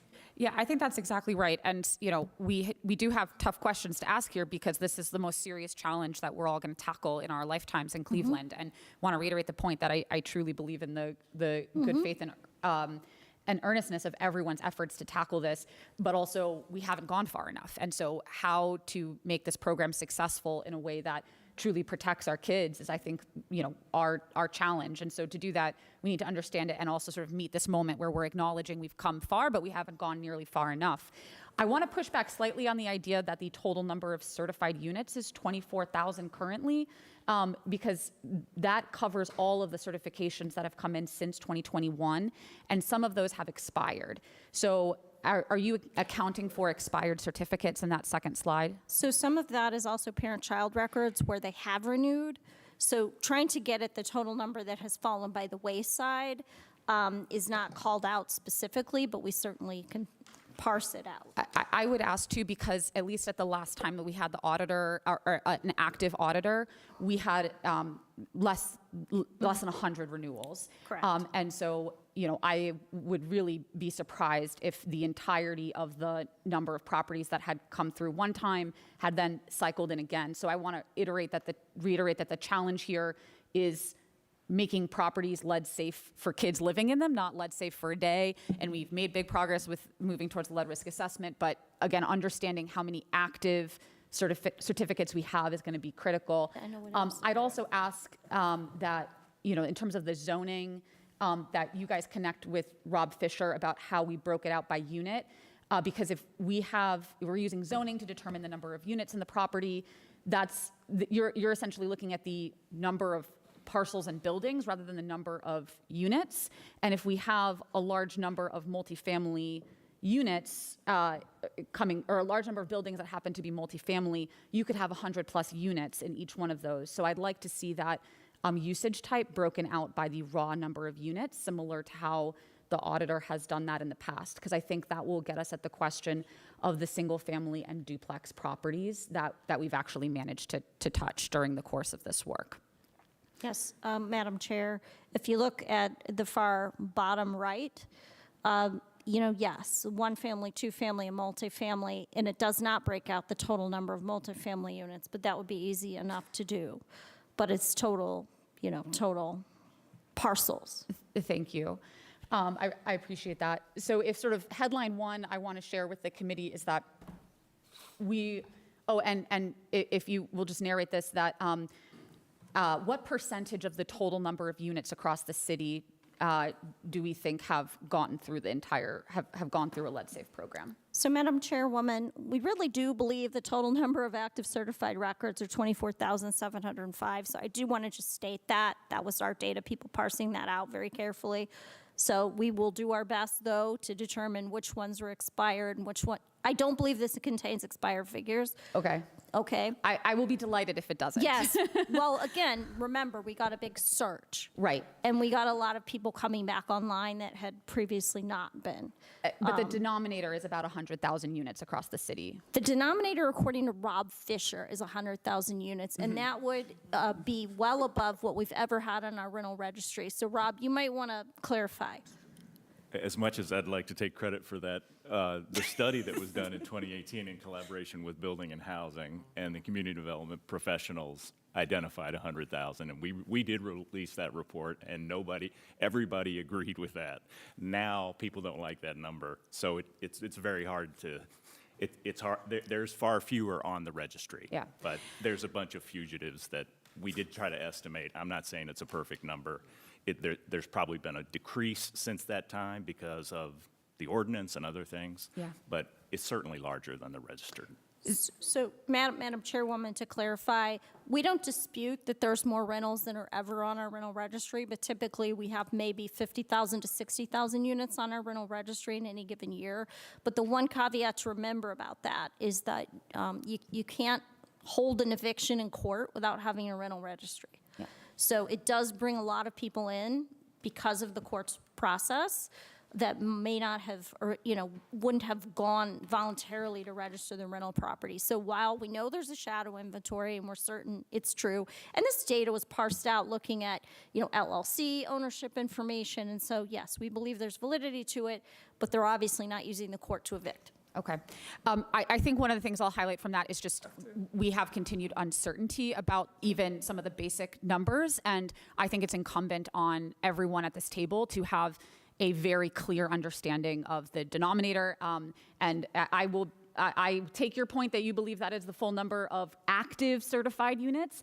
I would like to make sure we discuss that and make sure it accounts for people who've cycled off after 2 years. So if headline number one is sort of where we are in terms of broad compliance, headline number two that I just cannot emphasize enough is the continued struggle to spend money in a way that gets into the properties of Cleveland. And one of the reasons that this has been very challenging for us to wrap our arms around as a council and as a city is that there are many pots of money in many different places that could potentially be used to improve a property and make it lead safe. But just to hit some of the important numbers, I do want to emphasize the slides from community development about our HUD funding. If we could go to slide 26 of the city's presentation. I want to highlight that this is the CDBG. These are the HUD, this one, yeah. The administration could add page numbers to its template. Thank you. Once again, requesting page numbers. You've been at this table before, CD has been at this table before. These grants have been yellow flagged by HUD, they were red flagged by HUD long before the current administration. There have been numerous challenges. I fully believe in the good faith of the department in the efforts to spend the money, but I think I want to be public and say out loud, we haven't gone far enough. And the idea that we're now at risk with a temperamental, chaotic administration, that we're unsure what they will do with HUD money in general, that we've spent only $2 million of a $9.7 million allocation is not okay with me. And it's not okay with any of us here. And it's also not the only time that we've struggled to spend money. I'll also highlight that on the private side with the Lead Safe Cleveland Coalition, and this is where our problem of not having everything in the same slide deck is going to cause us problems. Inez, if you don't mind bringing up the Lead Safe Cleveland Coalition's ones, I have to continue highlighting for the public that, and for all of us, that there's a question of how easily are we getting money out the door. I think about it like a spigot. Is the water flowing, right? And it's been really ratcheted down for a long time. And if we don't mind advancing this towards the 2025 budget, I think the... Oh, you're going in the wrong direction. Yeah, if we can pause here. So essentially this is saying we've spent 7.6 million, 7.7 million. out of, and actually, Director Margolies, if you don't mind advancing it to the full budget. Keep going. Keep going. Okay, sorry. We're putting you to work, steering committee. Yes, there we go. Let's pause right here. You know, one of the challenges has been how we getting the money out the door, and of the $32.5 million received and $91.9 million allocated in the 5 fiscal years that we've gotten through, we've managed to spend $7.7 million. 20 million. 7.7 million into properties that physically improve properties in ways that make kids lead safe, and 20 million in total, including the administrative costs, operating the resource center, numbers of other programs. But in terms of physical money into physical properties, 7.7. And I will say the same thing. That is also not, it's not good enough. And I want to think a little bit about and acknowledge for the committee the work being done to improve the numbers of administrators and getting more properties through the pipeline. And the question I wanted to ask to the coalition is your expectation about a yearly amount that you would be happy with coming up on fiscal year 6 of the amount of money you want to see physically going into properties through grants and loans through the coalition. To the chair and committee, we are evaluating that number. So as mentioned, so we've only had a couple of months in that sense, and we've had historic data as far as average amounts of grants. And I think it is a disservice to say that average amount, mainly because we had scores of property on hold because the grant amount was way higher than what were actually approved to spend. So for instance, if properties were coming back at $50,000, $60,000 of needing repair and our grant cap was $12,000, we put those on hold. So I think that our current grant average that use lead safe clearance tests is skewed, right? So we're trying to gather data on the current executive order using lead risk assessments to see actually what that average comes out to be once we figure out that average. So hypothetically, if average was $50,000, that greatly cuts down on how many units we think that we can service for the next 2.5 or 2 years. So we aim to have that number July 1st or thereabouts when we enter into our next round, our new task order and contracts with our new administrators. And then we'll have a more accurate number to say what we plan on spending. Thank you. And will you be open to sharing those numbers with the council as well? Absolutely. Whatever numbers you Yeah. ask, it's just like the Lead Safe Advisory Board. When we are asked to produce whatever information, we produce it. So please, we welcome the opportunity to share that information. Thank you, Ayanna. I appreciate it. I have 1 minute left, so if I'm just going to sort of summarize my initial questions and things I wanted to highlight for the committee were the sort of lack. We can get more certainty about the exact metrics of how far we've come, and part of this is getting the auditor on board. The auditor position has lapsed going on. By the time we get them on board, it'll have lapsed for a year, and my expectation is that that auditor role is going to be critical for us having clarity and certainty in our data. And similarly, I have been thinking a lot about how we measure how the faucet is going. Is water flowing, or are we ratcheting down all these different sources of funding in a way that makes it very hard for us to get out the door? And what I would like to see is sort of a collective number that we can report out across the private and public sides about how much money are we physically getting into properties to repair them, and using that as a future metric. You know, I think there's going to be some great questions from the rest of the committee, and I will yield to them and just flag that I hope to come back and ask a couple questions about the sort of common sense updates to the legislation that are being considered and how we can sort of take this moment and move forward with it.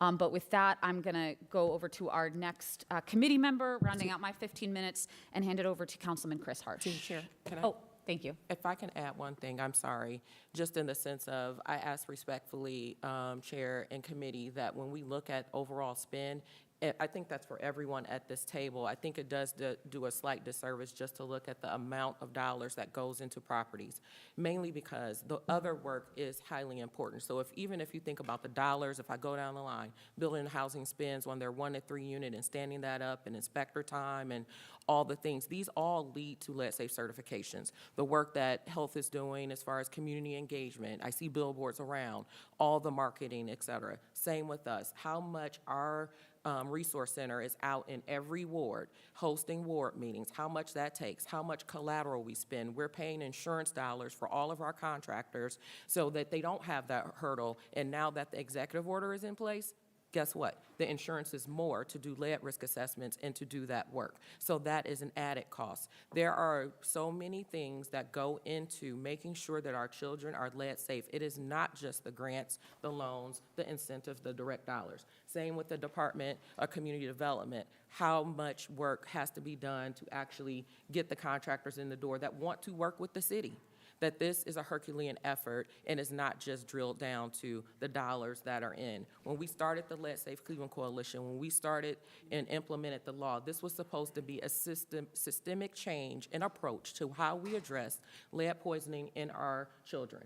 This was supposed, and as we are working towards, making sure that landlords are adopting to the system, the incentives and grants, that is a temporary, short-term, 7.5-year model that we did. This issue will not be fixed in 7.5 years.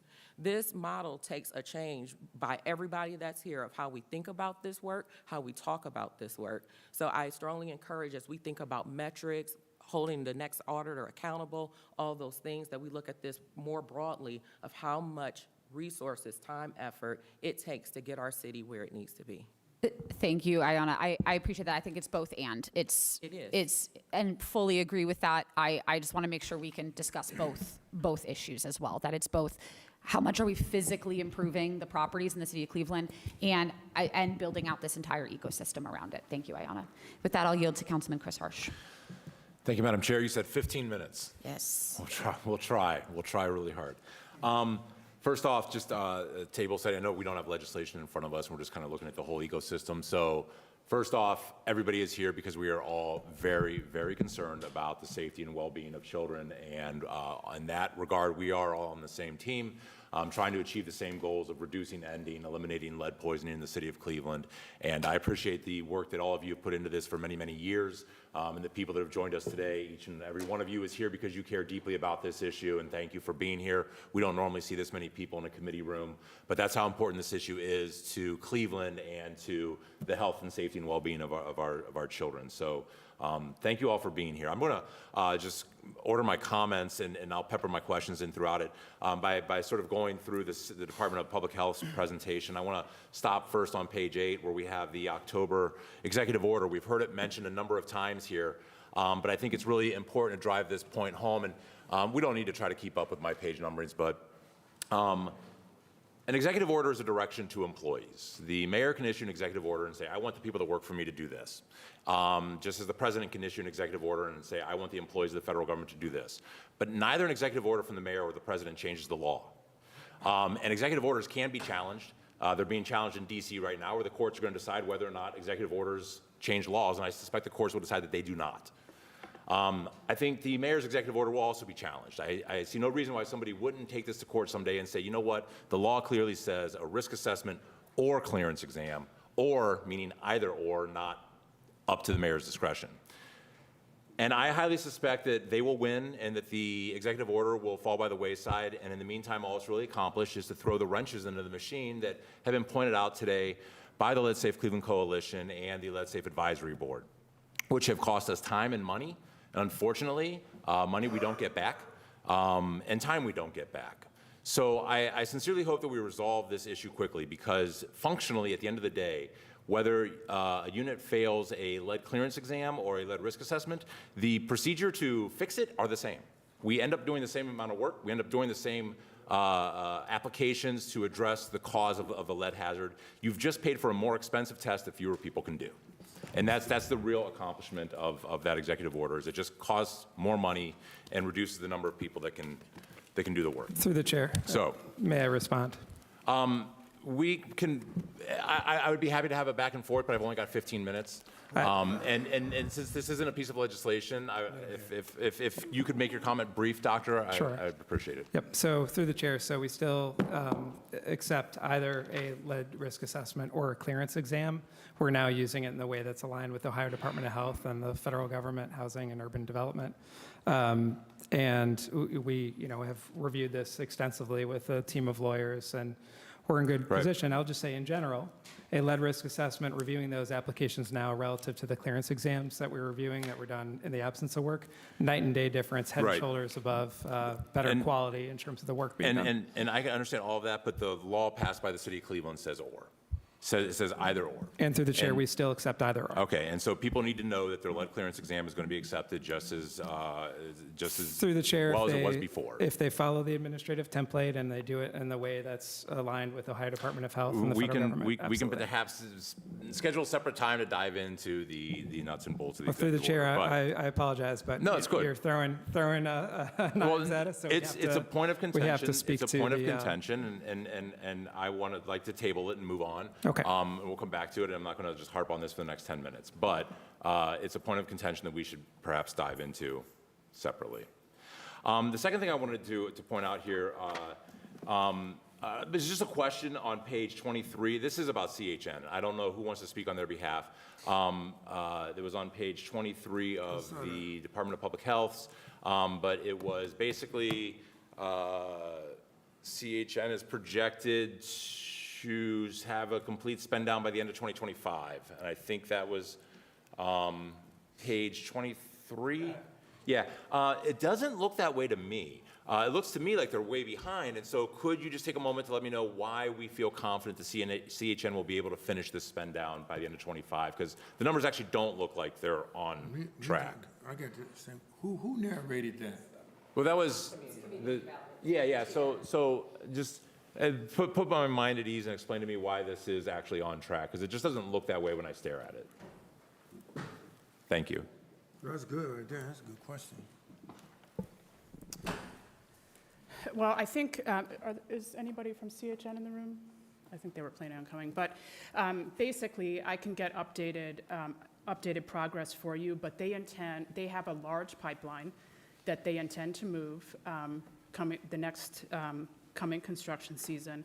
They envision it to be very busy. They just concluded a contractor event where they were able to attract and start onboarding contractors who can do the work.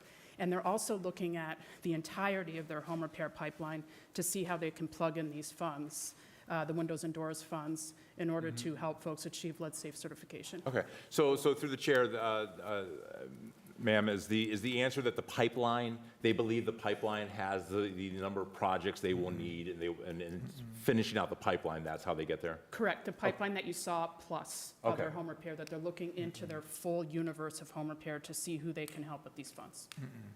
You know what, can I get a point on that? Please. Can I Tell- pause my time, madam? All right. You want to get your time back. Tell them to give you a plan, how they plan to hit, how they plan to reach their milestone that they just narrated to you, and a plan how you can monitor that they're going to reach their milestone. You know, like dependencies, because if you don't see those dependencies happen to get to the milestones, it's not going to happen. So we need to know, let's say in June, you're going to hit so many dependencies. And then, or let's say in September, you're going to hit so many dependencies to get to the milestone. Because I agree with Councilmember Chris Harsh, it's way out there. It's way out there. And I don't see a clear path. But they need to show you their clear path to getting there. And then you give that back to us, Councilmember Chris Harsh, and to the chairwoman, Rebecca Moore, Councilwoman Chair Rebecca Moore. Because I don't want to go by you saying you're going to make it there. That tells me nothing. You know, you see exactly what I'm saying, right? I do. Thank you. Okay. All right, 6 minutes? All right. So I wanted to actually spend most of my time on page 33 of Dr. Margolies' presentation, next steps, because I think this is really where we want to sort of like focus our questions here. So I'm going to go through them one by one with a couple questions peppered in. First of all, next step number one, enhanced enforcement. Yes, yes, and yes. This is very, very important, right? We need to, ticketing for no lead safe certification on a rental registry. Cool. However, number two, tickets for renting property not on the rental registry. We can very easily compare the list of people on the rental registry that don't have a lead safe certification and talk to those people very quickly and directly about why they don't have this, why they haven't achieved this certification. And that is an absolute obvious place to start. and beefing up our enforcement is going to get to a lot of these landlords. I would say that I think the 100,000 rental units is probably accurate, and 50 or 60,000 being on the registry I think is probably also accurate, because I think anecdotally maybe half of all rental units never evict. Like some landlords just never go to eviction court. I know so many small landlords in the city that only have like 2 or 3 tenants, and they won't evict them. They will just work with them and figure it out, and these are called good landlords, right? These are like the people that we want to encourage to be the landlords in our neighborhood, because they will take their time to work with somebody and they never end up in eviction court. And so the idea that maybe half of all rentals are never going to show up through the court system is probably common sense and, you know, a good thing. But we can use the people that are on the rental registry that aren't on the LeadSafe certification. That's a very, very good thing, and we ought to do that. The city-led risk assessors, I mentioned that one already, but I'll skip it for now. The third one, though, home improvement resources. This is where I think we all agree that we need to focus the majority of our work moving forward, right? Getting money into the neighborhood is like the task of making sure that we cut off the flow of lead-poisoned children. While working with people that have identified hazards notified in the first step, it's sort of like the canary's dead, right? When the kid's poisoned, we try to go in and fix the house. It's a little bit too late. We have an obligation, a moral responsibility even, to go ahead and deal with that house. But getting upstream and fixing houses before kids is poisoned, we all are on the same page on this, and we know that that's the preventative work that needs to happen to slow down the flow of poisoned kids. So the third suggestion here, home improvement resources, is absolutely where we all should be headed and where our heads should be at. Number 4, aggressive enforcement and follow-up. I say okay, but again, the canary's dead. Let's, we need to not ignore it. But enhanced resident education and outreach. I want to talk for a moment about this. I think this is absolutely vital, and I think that sometimes we have a hard time discussing the depth of some of our problem. I will tell you, before I moved to Cleveland, when I lived back in Canton, I lived in a duplex, and I locked myself out of my house once, but I knew that I shared a porch roof with the person on the other side. Our duplex was side by side. And I knew that if I got into their window, I could crawl over the porch roof into my bedroom window on the second floor, because I knew I never locked my bedroom window. So I knocked on the door and asked if I could access their second floor window to get into my house. And what I saw in that house makes me cry to this day. Animal feces everywhere. And a deplorable living condition that is hard for many people to stomach or understand or tolerate. But I've always wondered to myself, who was going to teach those kids how to clean their house? And this is a white family in Canton. I'm just throwing that out there because I just want to be clear with everyone. In the 5 years of community organizing I spent in Cleveland, in Philadelphia, in Columbus, in New Orleans, in LA, in Chicago, I've walked into many, many houses like that. And I've always asked myself, who's going to teach these kids what expectations there are for maintaining a house? The kids grow up not knowing the difference. They really don't know the difference. This is a condition that I've seen too many times, and it breaks my heart. But talking to people about how to maintain their homes is actually something that we need to engage in. We need to know how to have those conversations, and I've talked with some people about that. It's a difficult conversation for us to have. It kind of hurts us, and it's a very sensitive topic, and we have to figure out how to do that, because I've seen some of the houses the kids are poisoned in, and some of them are owner-occupied, and some of them are a matter of maintenance is part of the issue. It's not the whole cause. Obviously, they didn't put the lead there. But we need to have those conversations. So when I talk about enhanced resident education and outreach, we need that group of people that know how to have these conversations and can be those kind, warm people to have this conversation with people about that. And we need to take that very, very seriously. And I think we've had conversations about how we do that. I just think that we need to have more people doing that. The last one here, beginning discussion on potential common sense changes to the ordinance, right? That's what we're all here to do, and I think that, that's where we're at. To the LeadSafe Cleveland Coalition, absolutely. Okay, thank you. Thank you, everybody. I want to have a point on when Councilman Hart said enhance residential education and outreach. Just to say the least, when I was part of the LeadSafe resource team with Kim Foreman, when it started, that's what that organization does and been doing for years. So they give that event periodically throughout every ward that I have been, and I have been with them. That is one of their main initiatives, is to have those meetings, and a lot of families a lot of mothers and fathers come with their children and participate in those programs to show what they have been through with their children. So those programs have been out there constantly throughout the wards that I have been working with the lead resource team with Kim Foreman and also with Anna Blue and their team as well, just to reiterate that, everyone. And thank you, Council Lady. I'm very glad that work is happening, and we need to make sure that it continues to happen. It's very, very important work. I was jumping over to the Let's Save Cleveland Coalition's presentation now, and I had a question on page, I think it was 9, page 9. The incentives, yeah, grants. The question was this: how many, through the chair, how many door-to-door outreach workers do we have out there combing the neighborhood, doing that type of work? And I'm curious what that work, what that workforce is. Looking like. Yeah. Through the chair to the councilman, and I'm going to look back at Kim and Carlos. I don't know the exact number. How many people? 5. Thank you. So we have 5, but I also want to reiterate, like, you know, in the sense of what is our focus. If you look around this room, even like I saw Clash in the room, and there's like a couple other people. When you drive around our city, there are tons of people, big and small, right, that are doing engagement, et cetera. So our purpose, we're not everything to everyone, right? Our mandate in the very beginning was making sure landlords, tenants, owner-occupied homeowners, like, you know, they know about what we're doing, et cetera. So 5 people is what we currently have that are doing canvassing. And then through the chair, I would be fine with 50 people doing that, and I would be fine with supporting the spending of money on those people. At the end of the day, a lot of lead poisoning is a human problem with a human solution, and human beings are best equipped to handle that solution and have those conversations.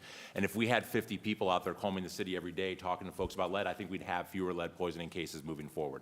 I think a lot of times I've had the face-to-face conversations on the doors. I've knocked on 50 or 60,000 doors in my life and sat on a couple thousand couches and had conversations with people, and you can really do that. You can have one-on-one. You're not intimidating when you're by yourself, right? When you're outnumbered in the neighborhood and you're all by yourself and there's a group of 3 or 4 people, you can have a conversation. They'll talk to you. You're not intimidating. You're one person, right? They're a group of people. They're a family. They're a household. You can have those conversations. And if we had 50 people doing that, I think we'd get a lot more results. And I would be totally in favor of hiring that workforce with the funds that have been allocated, because I think it's I think people are the best solution to people situations.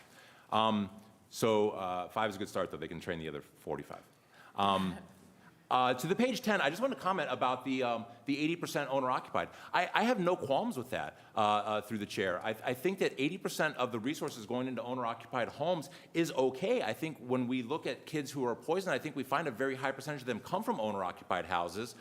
We just have very old houses that are hard to maintain in Cleveland, because I think that if we beef up enforcement through building and housing department, we will bring more of the landlords in through enforcement mechanism. So that's okay, I don't care. Here. So having identified a large number of owner-occupied houses that can use investment into reducing lead hazards, I think is a good thing. I saw this and I thought we were going to celebrate it, but that's just my 2 cents on that. We have to be able to get to the owner-occupied and to the investment properties. And also, owner-occupants are more likely, I think, to have the situation where they've got a house and they're underwater in terms of their ability to maintain that house, whereas rentals are always investment properties and landlords always have investment money. So if the landlord can't fix the property, that's on them for running a bad business. But So, and through the chair to the council person, I don't think there was a slide per se. Yeah. It was in remarks, but I think that it specifically, it's not that, I don't mention that to mention that it is a bad thing. I think any property that's made lead safe is a good thing. It's just in the sense of what is our mandate and mission, right? So I keep going back to that in the sense of why were we created and what were we formed to do? We were formed to help the city with their lead safe certification process, which, you know, owner occupied is outside of that process. And so as now that there's a change in the executive order, now that there's, you know, the city has their 1 to 3 unit, And so making sure in the sense of if they refer people over us, those will be landlord, rental properties. So making sure we still have resources to fulfill our mandate as opposed to, and our mission, as opposed to, what is that perfect weight of diverting resources also to owner occupied. So I'm not saying that we're going to also stop doing those. Sure. It's just trying to make sure that we are in line with what we were formed to do.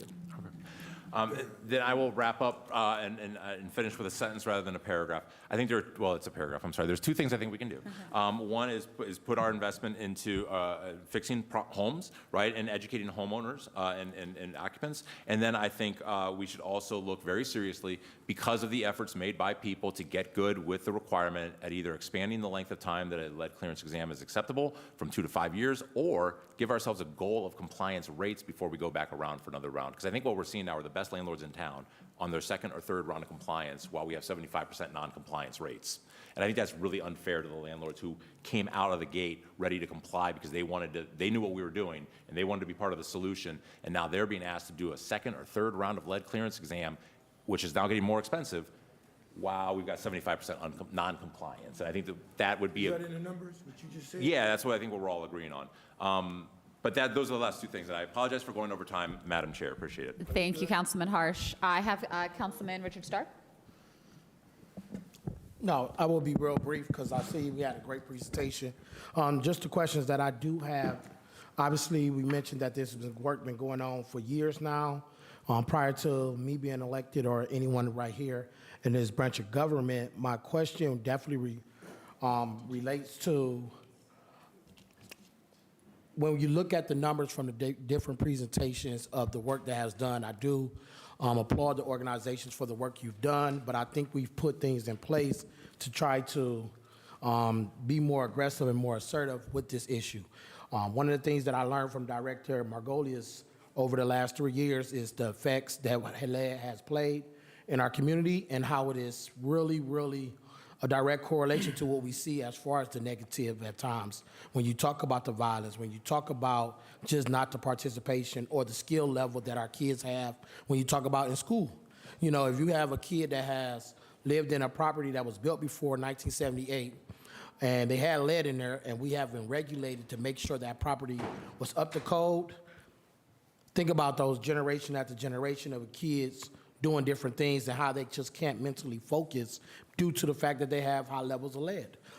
So my question is, through the presentation, is there actually a partnership or collaboration that is going on with every organization so we're not replicating the same service? Meaning, if this organization is knocking on doors, well, and this organization said, hey, I'm knocking on doors too, okay, how does it look?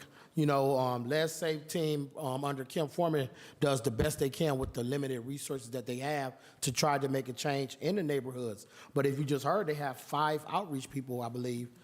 That is not enough to reach all 374,000 residents. And what I mean by that is not all of these homes have lead, but when you talk about a major issue, you want to hit on every door because you never know.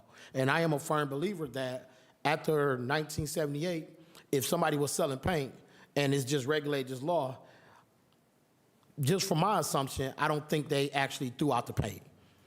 I believe they might have sold it and got rid of it, and then once they got to their new batch, they start doing those different things. That's just my own personal assumption. And my question is, through the chair, within the coalitions of different organizations since the last 3.5 years, because it's hard for me to go back on time that I wasn't here, from the last 3.5 years, what does this actual partnerships and collaboration look like as far as addressing those units? And then also, how many, do we have any data to say this is the amount of number of units that were built from 1978 in the city of Cleveland, and these are the units that we need to actually go to get some of this service done through the chair? I thought maybe, Margot, Director Blue. Ayanna, through the chairperson to the council. I know. She said, "Oh, you start that." No, maybe I'll go back, work my way backwards, maybe just as far as how many units in that sense. To reiterate, Dr. Fisher, Dr. Kobe, I don't know who else, at the city right now, has continuously combed, right? So yes, we know how many units were built before 1978. After 1978, it's just auditor data so much, I believe, that you scrub, and how many units we estimate in that sense, going back to Dr. Fisher's point in 2018, at that time, I probably was the director, sure, and the city was involved, and I can keenly remember challenging, perhaps myself, Dr. Kobe, Michael Banks at that time was at the city, how much we challenged Dr. Fisher and his team's data and saying we also thought that number was high and asking him to remove and what that process kind of looked like to land on that. So, now on this side at the coalition, I would welcome whatever that scrubbing of data looks like so we can get an accurate picture, because I think it is highly telling in us when we kind of measure our impact and what we're doing, if there is a better number, right? If that's not the number, what is it and what can we all work towards? As far as how many people are working towards community engagement, I think that maybe even going down this line, not to set up softballs for everybody, but I think community development, I think you guys have like healthy homes inspectors. Those people are doing it. It's not just 5 people. It's 5 people working for the coalition. I am sure that people behind me, they have people out in the community. They're tabling. They're doing the work. How much do we coordinate together? Probably could be done a little bit, better in that sense. That's why, way back when we advocated for what we called a lead czar at the city to try to coordinate, like all these people to coordinate everybody inside of the city, to, bring the coalition to the table, to bring other people, lead advocates, so to speak, led policymakers, community engagement people to the table so we can coordinate a little better. But, whose responsibility is that? I think that we're all kind of doing it, on phones and back rooms, but maybe not in a firm coordinated effort. We can do better. But, if community development, even health department has folks, quite frankly, what Building and Housing does with their inspectors, that still is letting people know in different parts of our community. Thank you. You're absolutely right. We do have folks that are working on this. They are not exclusively working on lead, but lead is a focus of what they're doing. And I actually believe we've got a presentation coming up shortly to talk about the community engagement team. So excited to present that to you all in more detail at that time. But that's 14 across throughout the CDCs, and that's 5. And that 5 is a new team that we've developed. And through the chair, thank you, Councilman Starr. You nailed part of the problem is there are just so many different groups working on this. The mayor has pushed me to step up more in this space, and that's what you've seen over the last year of even though it's work that goes across all of our different departments, to just, it's public health and it's in the city of Cleveland. I think we're seeing the same thing at the federal government, though. Even in the previous administration, there was no branch or no department of the federal government that is solely accountable for reducing lead poisoning in the United States. And the existing groups that do that work, the current administration is working on cutting down, department by department, team by team. And so appreciate you bringing that up. And I think we've all got to push for more and more force here. Thank you. In addition to those, one of the things that I'm a big advocate because of the ward that I represent, where we have a lot of different properties that were built before 1978 in the public housing sector. Now, I know that we do have make sure I say it right. I know we do have the advisory committee for lead advisory committee. And to the chair, within that coalition, what is the actual work of that organization that was put together to work with these different organizations? What role do the Lead Advisory Board plays overall with lead in the city of Cleveland? Because I know we do have council representation, and we do also have individuals here at the table. So what does the Lead Safe Advisory Board actually do as it relates to this issue that we're trying to tackle together? Through the chair to the council member, the Lead Safe Advisory Board is at this point strictly a board of advisors.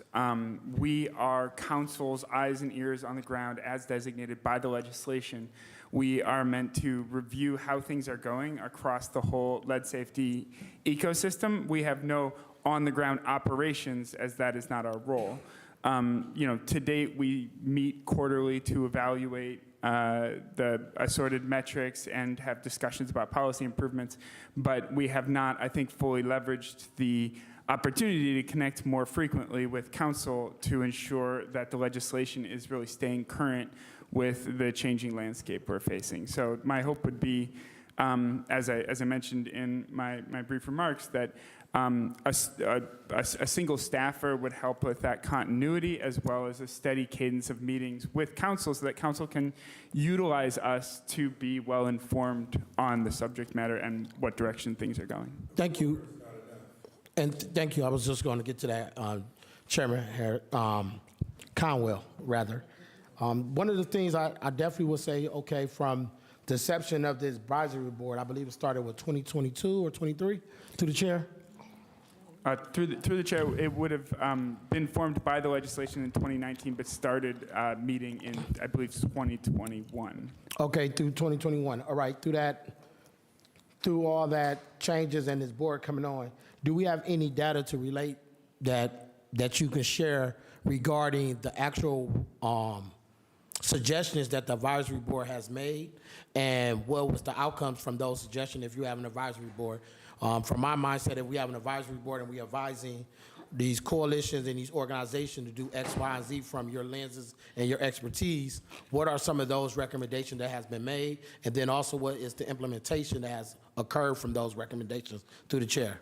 Yeah, through the chair to the council member, I think that kind of really hits at a core concern that I've had as a member of this board, is that it is not clearly articulated in the legislation and has not been made clear through collaboration with council where those recommendations and analyses are to be delivered. We have certainly had conversations on a quarterly basis with various directors and other partners involved, and had many productive conversations, but it's not clear that we have any authority to issue a directive, to deliver specific policy changes, or even necessarily to weigh in on changes that are being made, whether that be by the city or the Lead Safe Cleveland Coalition. So looking forward, if we are to be an effective tool for City Council to be able to have its finger on this issue, I think that we really do need to develop some structured mechanisms of some authority for the board, some continuity for the board, some resources, so that you all can really leverage us as an asset to ensure that you're staying ahead of the curve. Because as you've heard today, things are dynamic, they're changing. We're doing essentially an enormous social experiment over the last 4 years. We've had interventions in every imaginable direction of civic life, whether that's people knocking on doors and talking about cleaning, to millions of dollars going out the door to incentivize either clearances or window replacements. And as we do all of these things, we don't really know for sure what's going to work until we're doing it. And that's where we can really come in and be a resource, is to help you to sort of monitor so that we can iterate in a productive way. So thank you, and I know my time is running up, but definitely want to reiterate. So through the chair to the table, we do have council representation on this board. Who is the actual representation for this board? Yours truly. Okay, and then in the role that yours truly play, Councilwoman, what's your role? Yes, so I'm co-chair of the advisory board. Thank you. As well as being a co-chair of the advisory board, you meet quarterly. And I remember in 2023, I went to an advisory board meeting upstairs, and I wanted to ask questions about the Lead Safe advisory role, but also how are we going to mandate and hold public housing estates accountable for the lead certifications and the things that they're supposed to do within the, with regard to the law that we passed about lead certifications for the city of Cleveland. And from that meeting, I didn't get any real context of what it was. All I was told was it's complicated, basically, and me just summarizing it. And then when a report comes out that I had an assumption of, like I started this conversation, is properties built before 1978. We have a lot of public housing that were built before 1978. And if we have laws in place from the city of Cleveland, everyone should be in compliance with it. And that was not something that I received until after in 2024, when a report came out about some non-compliance work of CMHA. But if we were listening and understanding some of the questions that I was asking in 2023 and 2022 as well, when we were talking about work that we had to do, I think we could be able to talk about it from an advisory role to say, hey, we need to amend some of this legislation. We need to be able to give you more authority. We need to do something from ours because you are our eyes and ears on what LEDs look like. And if we got that in place, I think we should have regular updates to the council regarding the LED Safe Coalition.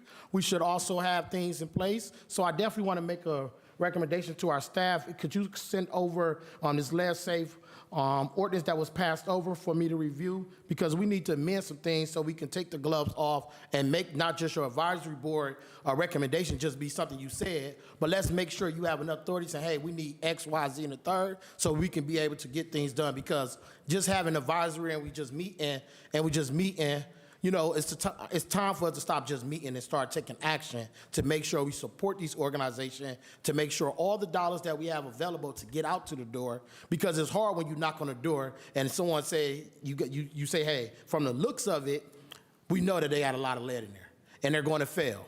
But at the same time, you look like this house need home repairs. This home need X, Y, Z in the third. This family need to be put up into a different place so they can get their house taken care of and things like that. So I just want to roll up our sleeves together to figure out how can we address this, because lead has been here. And like I heard from the Lead Advisory Committee as well as Director Margolius, the only way to get rid of lead is to rebuild and clean it all up.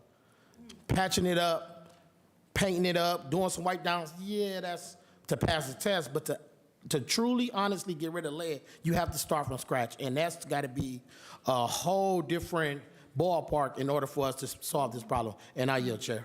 Oh, you're right on time, actually. Look at that.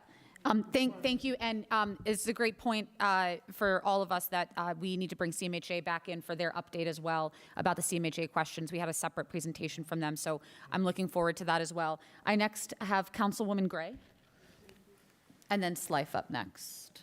Thank you, Chair. I want to echo Councilman Starr on that, because I had some questions also, but pertaining to the advisory board for the critical report that that was presented. I just want to basically also have a question with all the other organizations up here. How often, when they receive chair to Scott Color, I want to know how often do you receive, their reports for you to have this critical, report that you presented today, Chair to Scott. Through the chair to the council member, we meet quarterly and have been meeting quarterly since the board's inception in 2021. We have reviewed information that comes through from Building and Housing, that came through from the Lead Safe Auditor, and that comes through from the Lead Safe Cleveland Coalition. We assess that information and evaluate various approaches to lead safety. Again, the sort of what I think is lacking is that we ideally would then come back and connect with council and give you a sort of assessment of what we had just reviewed and recommendations on what you should be anticipating and looking forward to as far as potential changes that may need to be made. So we're meeting every 3 months. I think realistically, if we were to be a more active board and have a more active connection with council so that we can ensure that we're actually able to, implement and then monitor programmatic changes, I would say a more regular cadence would make sense, and I think that the board members would support that. But without that connection, without being able to make that work and that time count, we're meeting 4 times a year and going over some numbers. I think we could do a lot more.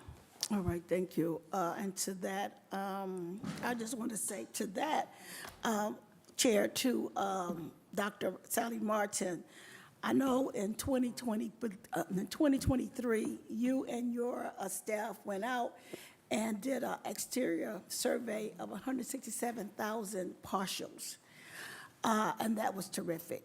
That helped us to be more assertive in each ward to see the different variables of the impact of, of the abandoned homes.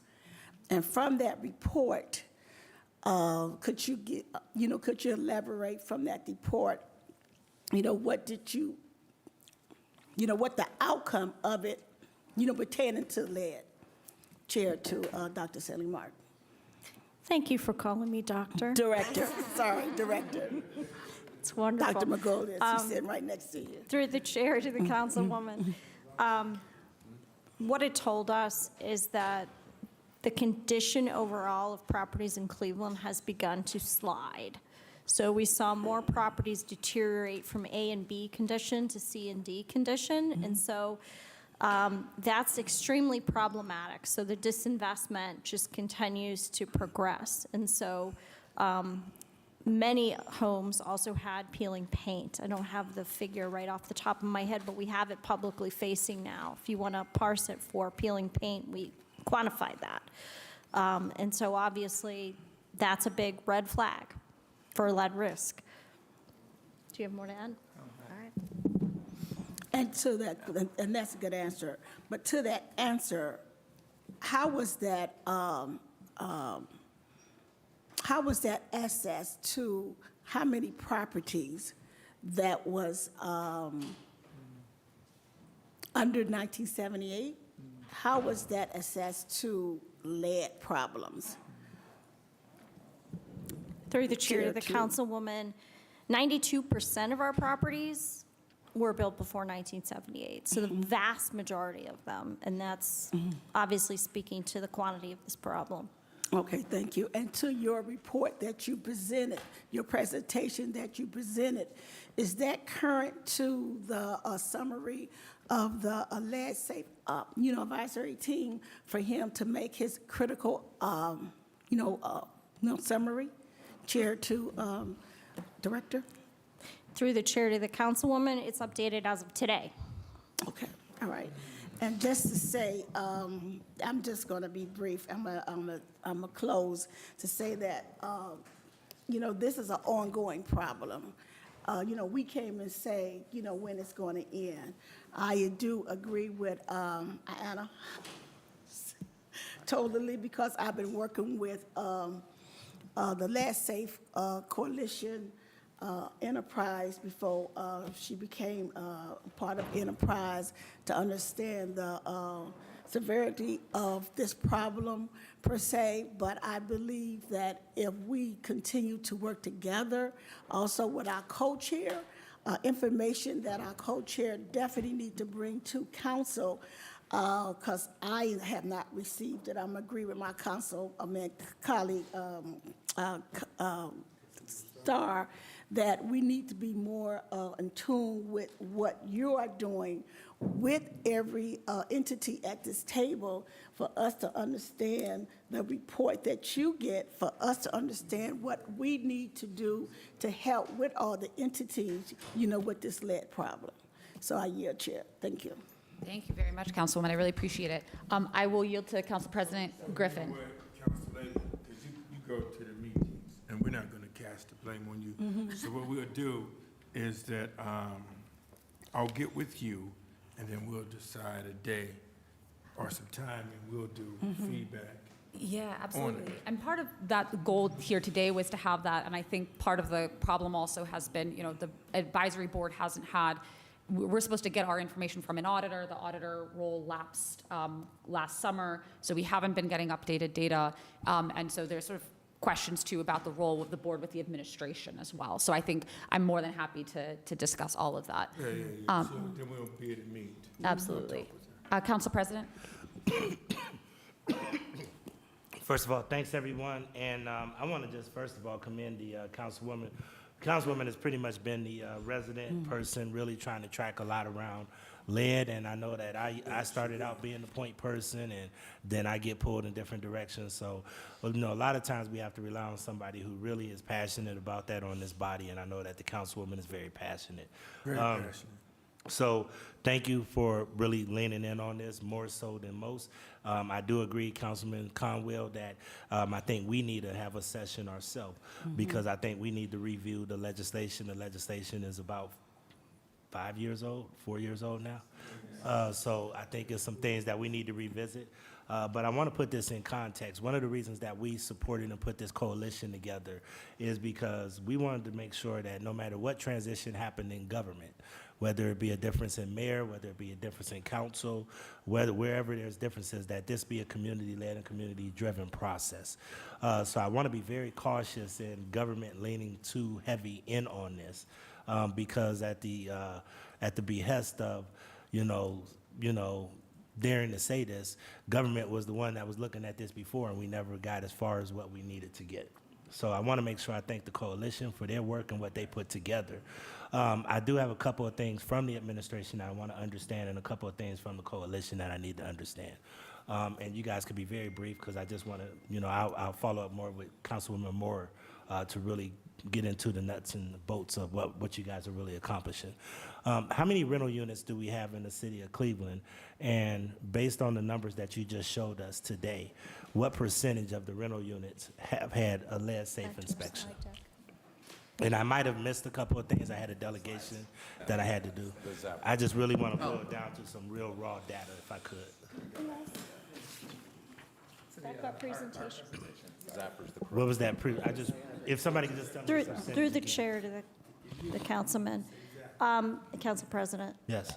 We have, at any given year, approximately 50 to 60,000 registered rental units, and it varies, and we're just still wrapping up this renewal season. So to give you a completely accurate percentage, I can't. On this point. Oh, go back.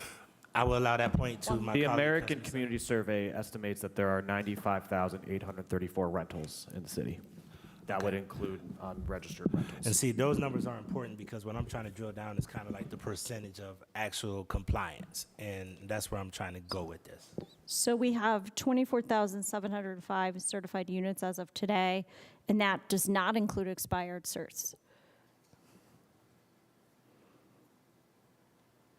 So 70% did the clearance, 1% had an exemption, means that they got in and did it all, and then 23% did a risk assessment. An exemption means they've gotten a 20-year. Because they gutted it all and basically Yes, redid the entire yes. house. And then, of course, we've moved more toward risk assessment as a preliminary model, and those have been flooding in, so that represents 23, because obviously we've been doing clearances since the inception of the program. So for fear of trying to understand how we're targeting and where we're going and what we need to enforce, I want to be very basic on this. If you told me, I know that Councilman Slife said 95,000 units, but if you told me 60K units and you said 70, so I'm looking at 24,705 have been totally certified. What does that measure? What is that percentage about? But do the math, Dr. Merkley. I'm not even going to try to. So do the quick chair, math so on we're about half of the rental units that are on the Okay. rental registry, and depending on the estimates used, it could be about a third or a quarter of all rental units. Through the chair, the reason I'm asking this question is because the people that are not compliant, and that's what always has been the rub with some of the landlords that have been saying, we're compliant, but there's no mechanism or no teeth for the people that are not compliant. How are we focusing, targeting, especially in some of the hotspot areas that I looked at, like Clark Fulton, Buckeye Shaker, Huff? How are we focusing in laser-like strategy in order to try to go into those areas? And how are we trying to beef up in those areas specifically? So through the chair to the councilman, as you know, Residents First gave us the new tool of civil tickets, and that's going to be our predominant enforcement mechanism with these. So we're in the process today of mailing out 278 tickets to owners who had previously submitted failing dust wipes, never obtaining a lead-safe certification. And then we are also soon to begin the bulk issuance of civil tickets on those on the rental registry who have not attempted to obtain lead-safe certification. So that's going to, of course, number into the thousands. But we've also done criminal enforcement as well. So with the law department, we filed 250 cases on people who have not gotten their lead-safe certification. We're also going to be issuing notices on those with lead hazard findings on their lead risk assessment, providing 90 days to correct. So that, that aggressive enforcement, which is now made possible with civil tickets, is going to be the predominant tool for us. Thank you. I just want to make it clear, especially when I look at areas like Buckeye Shaker and Woodland Hills, Yep. that myself and Councilwoman Gray represent, Glenville, Huff. I want to double down on sending a clear message to these renters and to these renters that you have rights, and to these landlords that if you are not complying, we are not playing anymore. And I don't know what that looks like as far as your enforcement side, because I don't believe in making promises that I can't keep. So I really just want to understand how that's going to look and go from there. Let me switch to a couple of other things. The actual lead czar. Do we still have a lead czar? Speak to them.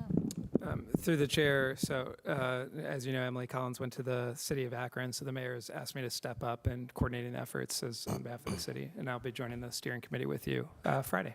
Thank you. One of the reasons that I asked that question about a lead czar is I really think that we need somebody dedicated to trying to maneuver through all of these multiple systems. I mean, with all due respect, Dr. Margolis, through the chair, I know that you're doing a lot with health. You know, we just worked with you in order to try to do the smoke shop violation. We worked with you to, to inspect, what I call the green eggs and ham in these, convenience stores. At some point in time, I don't want to see you get stretched too thin because you got multiple systems that you have to navigate through in order to really see the success of this. So I would hope that we're looking at restoring that position, and that's something that I'll have a conversation with the administration on. But that's something that I think is critical towards navigating through all of these different systems. Yeah. Okay. Through the chair, I think discussion on the budget in the mayor's office headcount that was very active during budget hearings. So that's why I'm mentioning it, because Okay. we passed the budget with the anticipation that will be in there. So hopefully we'll stay on top of that. The other thing that I wanted to mention is the higher standard, clearance exam versus risk assessment. And I know that one of the biggest issues that we had a concern with is that if you move towards a clearance exam, I might be wrong, somebody might need to correct me on my language, but if we move more towards a clearance exam, that the level would be so much more higher that we might have abandonment. And that's one of the things that I know that former council people had concerns about, that if we make the bar too high, even though we can't be too high for our families and our children, but if we do an unnecessary high bar, then are we setting ourselves up for some of these landlords and mom and pops and others to just walk away? And then the second part of that, so part B of that question, is we write the laws. Executive orders are not laws. Help me understand the progression from just following the law to saying we're just going to automatically do a higher standard. Yes, And is that going to be detrimental to the whole process? Through the chair, so the higher standard is the lead risk assessment. The law that you wrote specifically directs us. The other way around. Yep. Okay, thank you. The law that you wrote directly asks us to accept a lead-safe certificate application that indicates whether lead hazards are identified in the unit. The quality of many of the clearance exams that we were getting didn't meet that standard, and so we adjusted to meeting that standard to accepting lead risk assessments or clearance exams under the correct circumstances, and we did do that in communication with the Ohio Department of Health and following the HUD standards. The clearance exam is pass-fail, takes less time, you need less experience to be able to do it, and it has a different indication from Ohio Department of Health and HUD. Can I just finish? Because I don't want to lose my thought, because I'm catching up with you, and I don't want The to lead, start losing stuff. the if I lead don't risk do it. assessment is specifically designed to identify whether lead hazards are present or not So- and give us instructions. Through And the- yeah. I can say just in terms of reviewing the applications that we had, that backlog of cases, the lead risk assessment applications are night and day better in terms of quality and identifying hazards compared to the clearance exams that we have seen. So I think that's an important conversation to have, because there was a lot of input by the landlords, a lot of input by the Lead Safe Cleveland Coalition, and after a tremendous amount of discussion, we landed on the clearance exam because I know Councilman Harsh talks about this a lot. The lead risk assessment is a very, it's more expensive, it's more time consuming, it's more prescriptive, which means that it usually deals with the 8 domains of safe and clean housing, which means that there's often other things, which is I'm going to ask the CDB, the Community Development Department in a moment. So why would we arbitrarily move there without having a robust conversation with the Lead Safe Steering Committee, council? Because if that's the route that we need to go, then maybe we need to look at where the last line said if we need to change laws. I just have a huge problem with arbitrarily doing something, especially when we went through a very democratic process in order to get to the clearance exam. And where and how did we make that decision without partners? Yep. Yeah, through the chair, thank you. Yeah, no, by no means was arbitrary. You know about the cases of children that were poisoned. We knew about the extensive reporting on cases that we were getting where property owners working with clearance technicians were basically identifying the places that they had cleaned before dust swipes were done, and we were flying blind in terms of the quality of the test. And so we haven't adjusted the law. We're following the law, which is lead risk assessment or clearance exam is accepted. I think the other point that's important is, you're right, one of our concerns was, what about property owners who could not afford the lead risk assessment? The good news is now that we primarily are accepting lead risk assessments in most cases relative to clearance exams, those lead risk assessments went from costing $1,200 for most lead risk assessors to $695, and so the market has changed. So the reason I'm asking that, and I know that Environmental Health Watch, and I'm going to yield to my colleague for his point, but I know Environmental Health Watch has been training a workforce towards clearance exam. Now are we at a shortage for lead risk assessors? I mean, that's a major policy shift that I'm not sure everybody is really grasping, and I do want to hear from the Lead Safe Cleveland Coalition whether, Ms. Blue Donald or anybody else would like to respond to that, but I do want to give my colleague a moment to answer his point, if you have one. You guys hit all the points, Mr. President, as well as Dr. David Margolius. My focus is on the lead risk assessment, because you can measure risk. Clearance exam, I mean, pass, fail, tell me what. But a risk assessment, I can even look at prevention in there, whatever the case may be. I think it's a better tool, and that's all I want to say. Thank you. And I think that everybody in town would love a risk assessment, but this is one of those things where we have to always balance the market versus the need.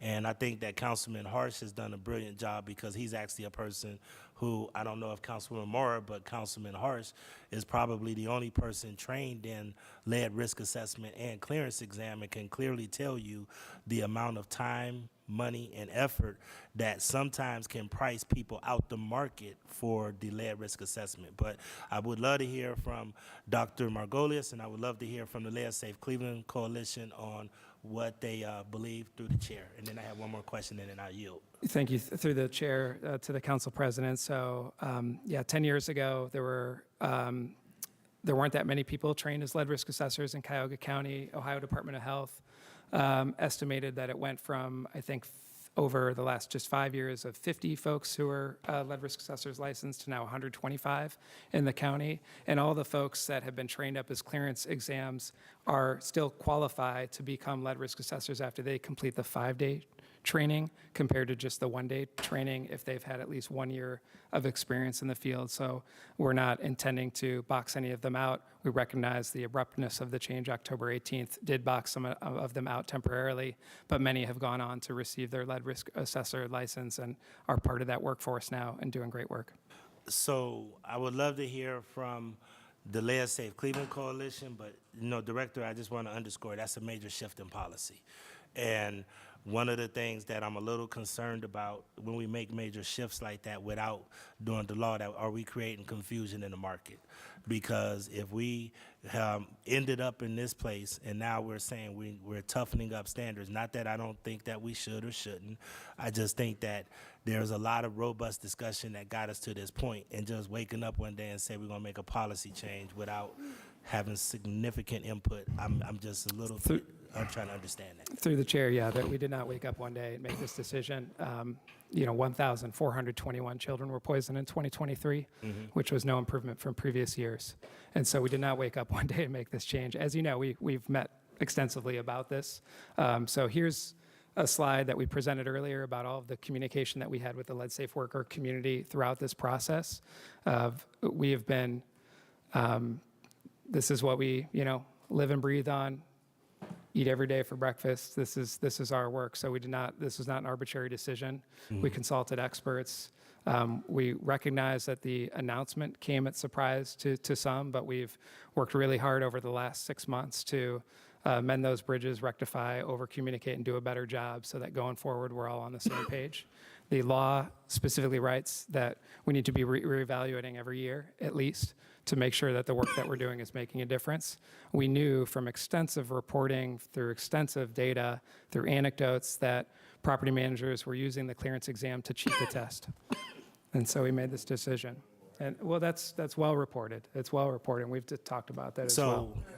No, but if we could my point is I do want to hear from the Lead Safe, and let me say this, Dr. Margolis, I'm a council person that always tend to be professional, not meant to be insulting. I would just tell you point blank that most of this communication you did was after you guys made the announcement. Your partners on this side of the table had no idea that was coming, was not consulted. Your partners in the Lead Safe Coalition, I won't say any names, but all were kind of taken off guard. October 18th really came as a little bit of a difference and made me actually have to realize what executive orders really can and can't do. I'm willing to sit down and roll up our sleeves if we believe this is a policy change. But one thing that we're not going to do in City Hall is executive order our way out of everything that happens here. There's some strict laws and some things that we have to make sure we do. But I do want to hear from the Lead Safe Coalition and make sure that I understand what their thoughts are and if they have what their input is on this. Through the chair to Council President, in the sense of, we have flexed our process essentially, right, to adhere to the executive order because, mainly for us, one of our main concerns when the executive order came out was really understanding what did it mean and what did it mean for our workforce, right?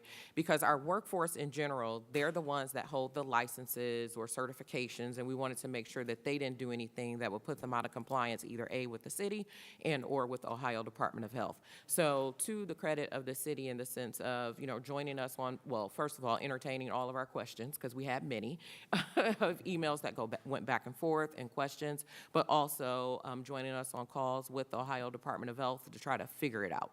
And so in that sense, you mentioned, and yes, it's true in the sense of we had trained clearance technicians to do the work because that's what the model was. So when we switched over to lead risk assessments, trying to find those people that are either at that time working in CHN, Fairfax, Famicos, or our CDCs, it's not an easy process because although there may be a certain number of people that are certified and licensed with the state, all those people aren't doing the work. Some of those people may be sitting right here at City Hall that are internal, that are licensed. Those people aren't all available to say, can I come out and do a lead risk assessment for you?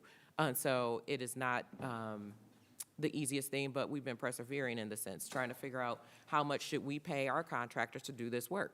Although maybe the outside market has gone down, slightly, there's a premium to trying to find the people that are trained and making sure that they can get on our roster, right, to actually do the work. But we've been flexing and just trying to be as flexible as we can. You mentioned this is why we're on the outside a little bit, because sometimes we can be a little bit more flexible and nimble in the things that we do and the things that we change. Whole separate conversation, and won't touch that, what's better, clearance tests or lead risk assessment, but there were a lot of conversations in the beginning of why one was chosen over the other. As far as moving our city and community towards making sure our properties are lead safe. Okay. Thank you. The reason I mentioned, I'm a simple metrics person. If you're saying 60,000 units or so are rental units in the city of Cleveland, and let's say if we have, I'm just rounding up, if we said we have about 50 lead risk assessors, then that means that everybody, about 25, 125 lead risk assessors. So my point is the caseload. What is the caseload, and how are we working that caseload in order to make sure that we're addressing and trying to bring everybody into compliance? That's where I'm trying to go with this. Yeah, through the chair to the council president, you're right on thinking in that way, and so so there's a caseload. That's the private sector, though. So I think the tool we'd like to unleash getting towards is we also have City of Cleveland employees who are lead risk assessors. So we need to get to the point where that team is as well as looking at some of these houses that haven't had inspections yet. I think there's a lot of opportunities there that just continued open dialogue. And again, I apologize for all the lack of confusion prior to October. We're here to fix that now, and going forward, I think it's a lot of opportunity for us to partner up on this. Thank you, and that's my time. I want to respect the chair. Only thing I would say in closing is council's here to work with you. If we're here to tweak laws, we're here to tweak laws in order to make the laws better. I do want to understand the whole change and shift a little bit better because, I want to understand, are we making sure that even though we're looking for more quality, are we also starting to try to bring down this caseload as well? So I'm really interested in continuing our meeting and conversation around that too. Thank you. I yield my time. Thank you very much, Council President. I have Councilman Slife and Councilwoman House Jones. Thank you, and apologize for being late. I was at the Board of Zoning Appeals. Happy Dingus Day. There, included in the presentation, you don't need to go to it, is the map showing lead poisoning rates in this kind of a heat map. Could we receive, I guess, a heat map of where there are lead certifications? And then do we have, and I'm trying to pull it up, just my system's being bad, but I know it's online, but can we receive it in future presentations? I think it's important for it to be here. Do we have data on failed inspections, whether it's a clearance exam or a lead risk assessment, and is that something we can also map? I could imagine not everyone's going to submit their failure to the city, so I know that might be a little more imprecise. Through the chair to the councilman, you're correct. So especially with clearance exams, we didn't see so many failing ones. We did see a number of them, which we're about to send out 278 civil tickets on, but you're right. Sometimes they would wait till they got a passing exam and then send it to us. With the risk assessments, and what makes this such a better model is that we do get more of an understanding of what the findings are in a property. So they do the risk assessment, they send us a list of the findings, so if there are adverse findings, we're aware of that. So that will be something we can track. Okay, and the reason I'm interested in that, I was able to pull the raw number of assessments over time. So I know this is not necessarily saying that they're all accurate, but 68% of those occurred in 10 neighborhoods, 10 SPAs. 8 of those were on the west side. So the top 3, it's Old Brooklyn, Jefferson, and West Boulevard. And the point that I want to build towards is, quite frankly, I'm not confident that the issue is a clearance exam versus a lead risk assessment. I have a feeling that we are not successfully getting into the target households in the target neighborhoods with the target demographic. And we could go to a different standard. We can do any number of things, but if we're not able to unpack that, we're going to continue spinning our wheels in the mud and finding that kids are still being poisoned.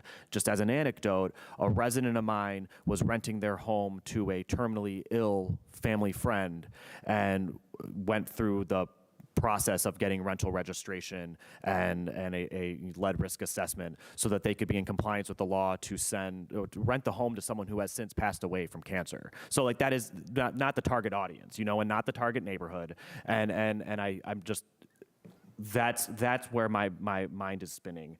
I'd like to, because to your point, if people are cheating the test, if they're cheating the test, but they're in the wrong neighborhood or the wrong demographic, or they're not seeking to serve, they have an incentive to cheat the test because to them it feels like an administrative burden to prove that the home that they're renting to a 50-year-old couple is complying with the law. We all agree that it should be compliant with the law, but I think we can all also agree that if we have only so much energy to give, we'd rather put the energy towards the home with young children in it, right?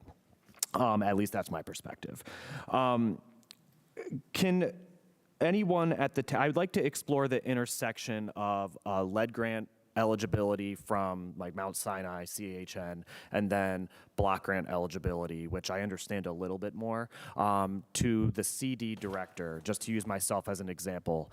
If I were if me personally, I'm a landlord, and you all can look up my salary and see that I'm not going to be eligible for block grant programs at the household level, are my tenants eligible for block grant dollars who live in my property? Is it based on their income, or is it based on my income?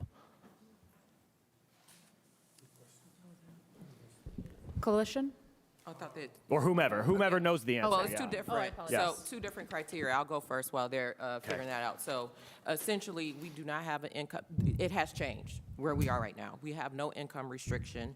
And this is thanks to both our, funders on the philanthropic side agreeing to these changes as, along the way, but also the city of Cleveland with ARPA. We're in the middle of a contract modification to make sure that that is the case, because we definitely have found, I have a firm belief, at least with our dollars, and we're flexible, right? Most of our property owners are 1 to 2Z mom and pops. They're barely making it. It's, the age-old thing we've talked about, how much dollars are needed, et cetera. The intended beneficiary of a grant is the child that will not be poisoned. So a landlord, if I invest $50,000 or grant $50,000 for home repair in a property, that landlord is not going to see a $50,000 increase in their unit. It's not dollar for dollar. There's not this extreme windfall. But what will happen is the extreme windfall of a child not being lead poisoning, which I can't put a dollar amount on. So everyone has agreed in that way. And so as far as also our grants, a rental or owner-occupied homeowner is eligible for up to 12 grants. That means 12 units. And again, we're trying to prioritize properties that are rentals and properties where children live. And we also have essentially eliminated our grant cap for this main reason of when we were going into properties, we found far too many that had other issues. And the dollar amount was just coming back staggering. And so not to walk away from those. But I yield to community development for the Anything to add, Director? Yes, thank you, Councilman. Through the chair, we do look at the rental, so the person who's actually renting for our programs, not just the owner. So that's the end person. But we have several programs that have different rules and requirements. And Gina can talk to us a bit about some of the dollars that we have going out the door. So for the CHN portion of the Ohio Department of Development funds, these are highly flexible, federally restricted ARPA funds from the state. They do have income limits, but they've been willing to sort of move them on a case-by-case basis. They are also looking at tenant income information as part of the eligibility and intake and as part of the reporting. Okay. So I'm happy to hear that we're not focusing on the incomes of owners. Where I still struggle, kind of move on to the next point, is and I know there are legal mechanisms in place, and obviously part of the educational component is to explain the legal mechanisms that are in place. Because if my tenant wants to be the beneficiary of a program, I would have to imagine that I have to be on board with that as the property owner. You're not going to come into my house and do stuff to my property without my, acknowledgement. And I know that there's going to be people who don't have rental registration and don't have, but there's probably some who are compliant and would still just benefit from having new windows. And the landlord, if they don't care, they don't care. And this is, I want to zoom out, and this is something that I've been struggling with recently, and I would like to have a bigger conversation, especially as it relates to block grant. We all know we have a housing issue in this city, but so these are my numbers. These are not my numbers, American Community Survey numbers. So they're going to be a little different numbers, but I would think the proportionality is still the same. There's 168,307 estimated housing units in the city of Cleveland.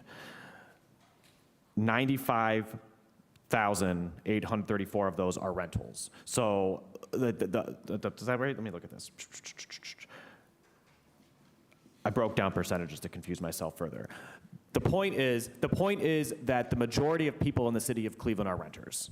And 40% of all people, all households in the city of Cleveland are renters who make under $50,000 a year at the household level. So they qualify for all of these programs, but they have in many ways not the ability to compel these programs to occur. And that, again, makes me feel like we're spinning our wheels in the mud. And I guess what I'm kind of building towards, not well, lifting caps, not focusing on income requirements. What other administrative processes do people have to go through? Because when we say that between the two programs that 77% of dollars still have not been expended, I want to know why we're not just like standing outside of City Hall throwing money at people, and what of our own administrative burden are we putting people through that's not making these appealing programs? Because we need people to bite, and they're not biting, and kids are continuing to get poisoned. And I worry sometimes we get so caught up in bureaucracy in this building that we're not seeing the forest for the trees. If anyone wants to react, go ahead. Well, through the years, like things we've changed, we heard loud and clear that our application process was complicated, right?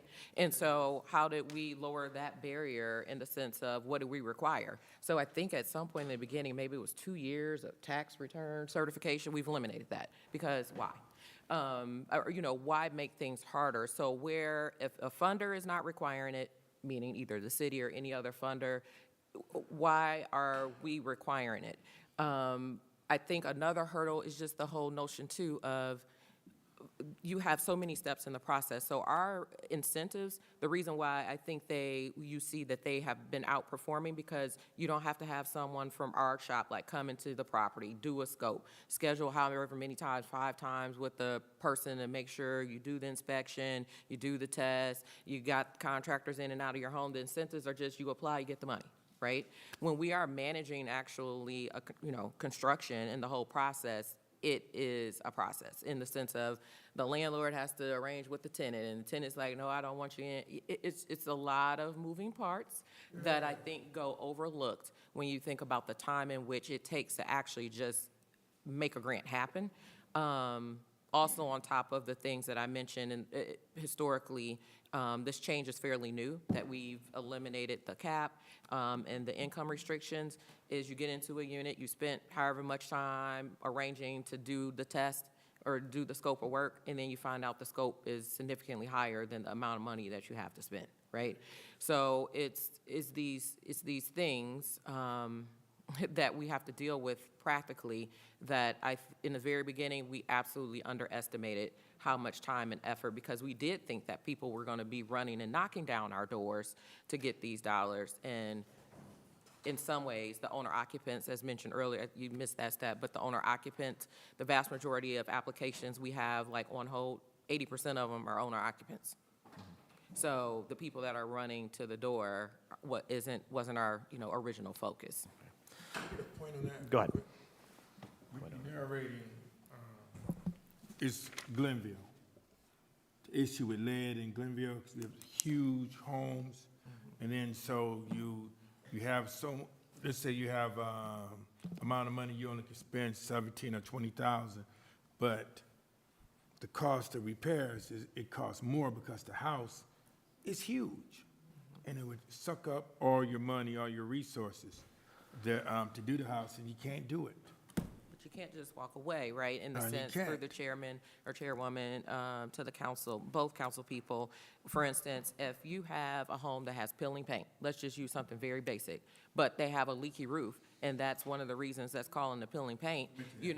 I can't walk away and I'm not going to just fix the peeling paint. I need to fix the roof too, right? And so all these other things that go along is, how we, why we really were advocating and thankfully, got approved to make these changes, because, we're doing lead-safe home repair, asterisks, anything else, not anything, but related to the whole home repair to make sure that the lead-safe home repairs work. Okay. I'm sure I'm approaching the end. So here's sort of my uneducated recommendation, and I say uneducated because I'm not as in the weeds of this as some of my colleagues are. I would begin by doing just based off this heat map, aligning this heat map with properties from Cuyahoga County records where the tax mailing address does not match the property address to find out where we are speculating which are rentals. I would also go through kindergarten screening through our Say Yes at CMSD. And in kindergarten screening, I would say, is there another child in your house? Because they have their home addresses. We can cross-reference with that, and we can also do window surveys driving around in targeted areas to suspect, are there kids in this property? Do we see toys outside? Do we see anything that would suggest that there are toys outside? And then we start knocking on doors of homes that are not compliant with the law with someone from housing court to put them in the deed and escrow program. Yeah. And I know we have to start somewhere, so I would start in these heat map areas if this is where children are getting lead poison. But rather than waiting for people to come and rather than trying to do citywide things and going by zip code, I would just target within these heat maps, and I would do everything we can through official and unofficial data to try to figure out where kids are. And I think we could do that pretty easily because my kids don't know how to put their toys away, and I can't figure out that they're an outlier. So that's my thought of how we can start to maybe get where we want to go faster. Take it or leave it. Like I said, an uneducated suggestion. No, I really appreciate it, Councilman. And Councilwoman House Jones, you're going to round us out. Thank you, through the chair, to the team here. Good afternoon to everyone. I just had a question with the proposed varying budgets at the state and the federal level. With the proposed elimination of the Lead Safe Home Fund here in Ohio, can anyone share with me what will be the impact here in the city of Cleveland? And how does it relate to this work?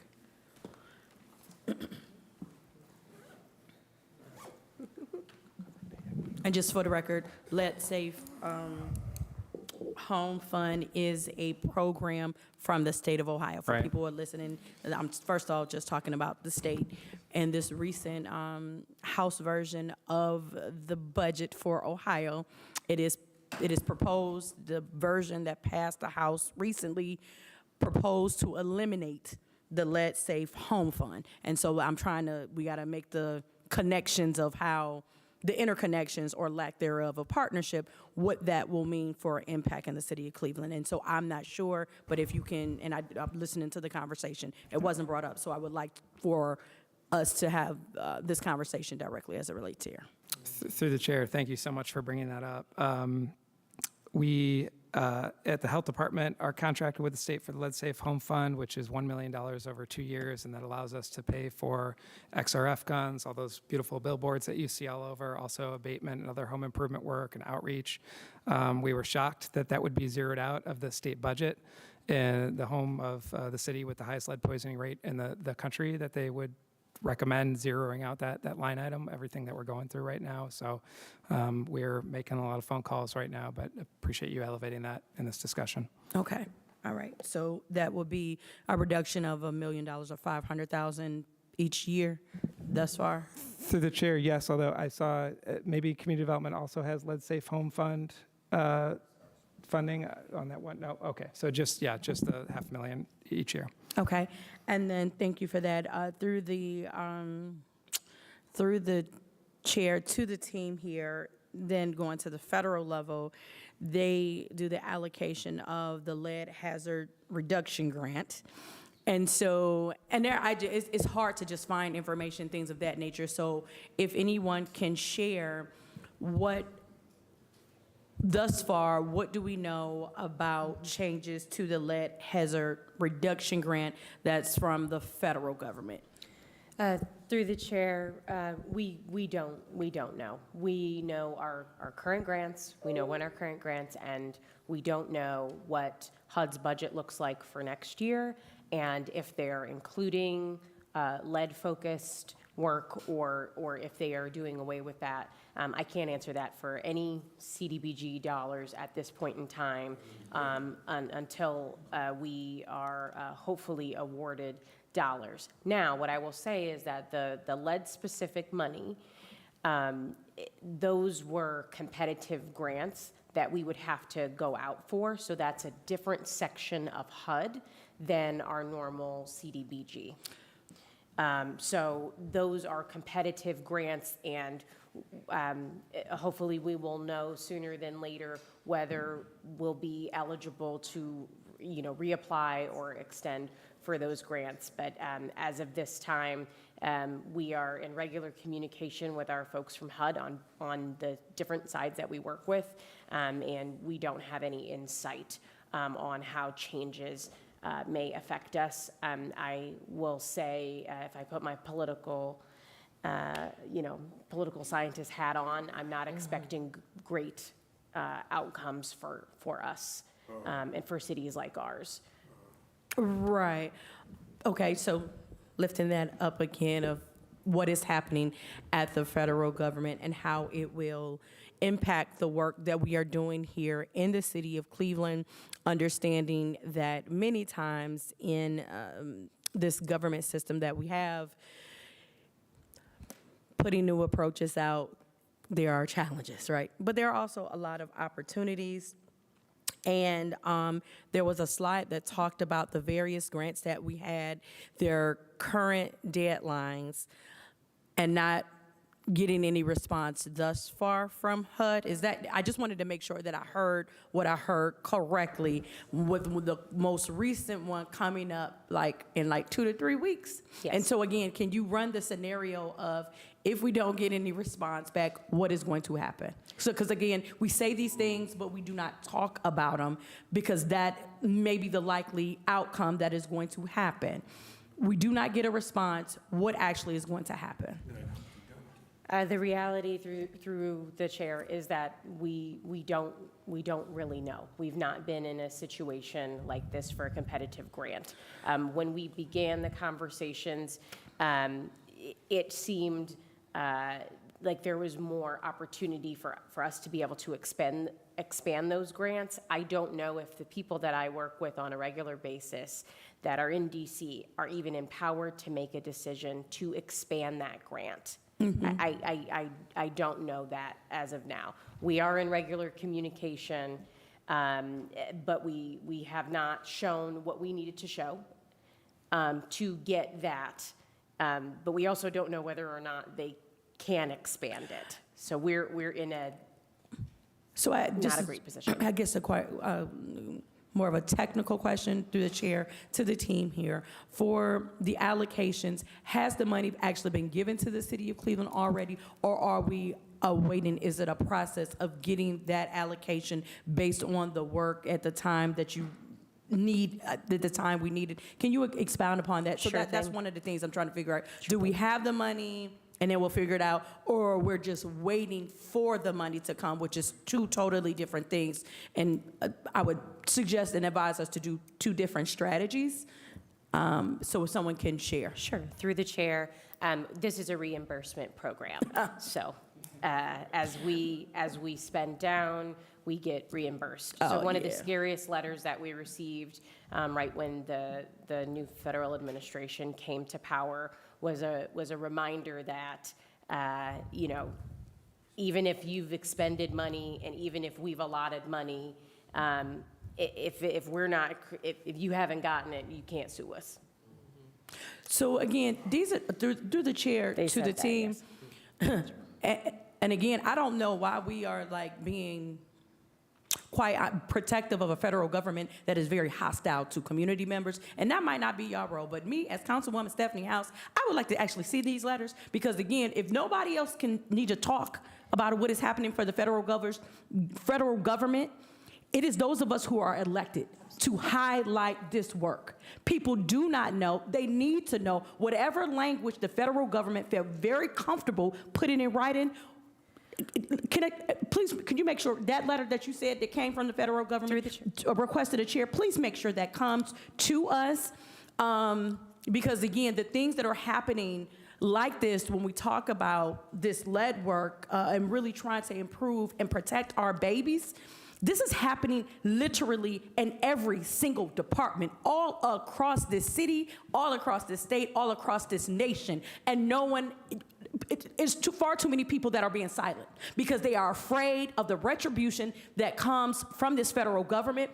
Many of us got to be in a position to fight back.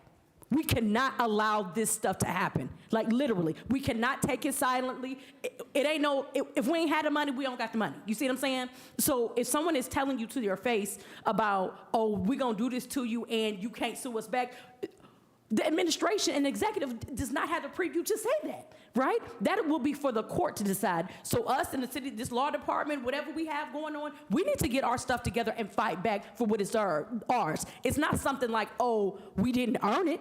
We earned it, right? Based on the agreement. And if you're changing something to the agreement, then again, it needs to be a conversation, not just you doing what you want. But again, that's just my sake and stay on this. So I'm not going to get off the tangent on this. But again, because we talk about, you know, some of the challenges that we're having trying to get these programs, but these are some of the things that the public will never know that is going on that will impact the work that we are doing moving forward. And for those of us that are elected, we need to use our platform much broader to communicate this to everyday people about the hostility that is coming from the federal government. Through the chair, thank you for that. I'm happy to send that letter. This was when that original round of freezes was happening. Yeah. And a letter was sent out from a HUD administrator. I believe that the HUD folks were told to not send out any letters, but that letter got out that first week. And it was very much saying, we don't really know what's coming, but we just want to remind you what your grant agreements say. So that was scary. It was then rescinded when those freezes were unfrozen because it was already allotted dollars, right? So for us, the concern is for future dollars. So it looks like the courts have said, if there are dollars that were already allotted, let's go ahead and let those dollars continue to flow. But it is, for me, more of a signaling of, okay, they can't maybe take back what they've already allotted, but they can certainly not allot future allocations. Right. And that's what our concern is now. So we, at this time, have the ability to spend these dollars down according to our grant agreement. But it is our ability to expand these grants that we would have had probably more flexibility to do that we likely do not have right now. We are talking to HUD all the time. What they can and can't say is we're talking all the time, we're not getting a lot of information. Again, I totally understand what you're saying.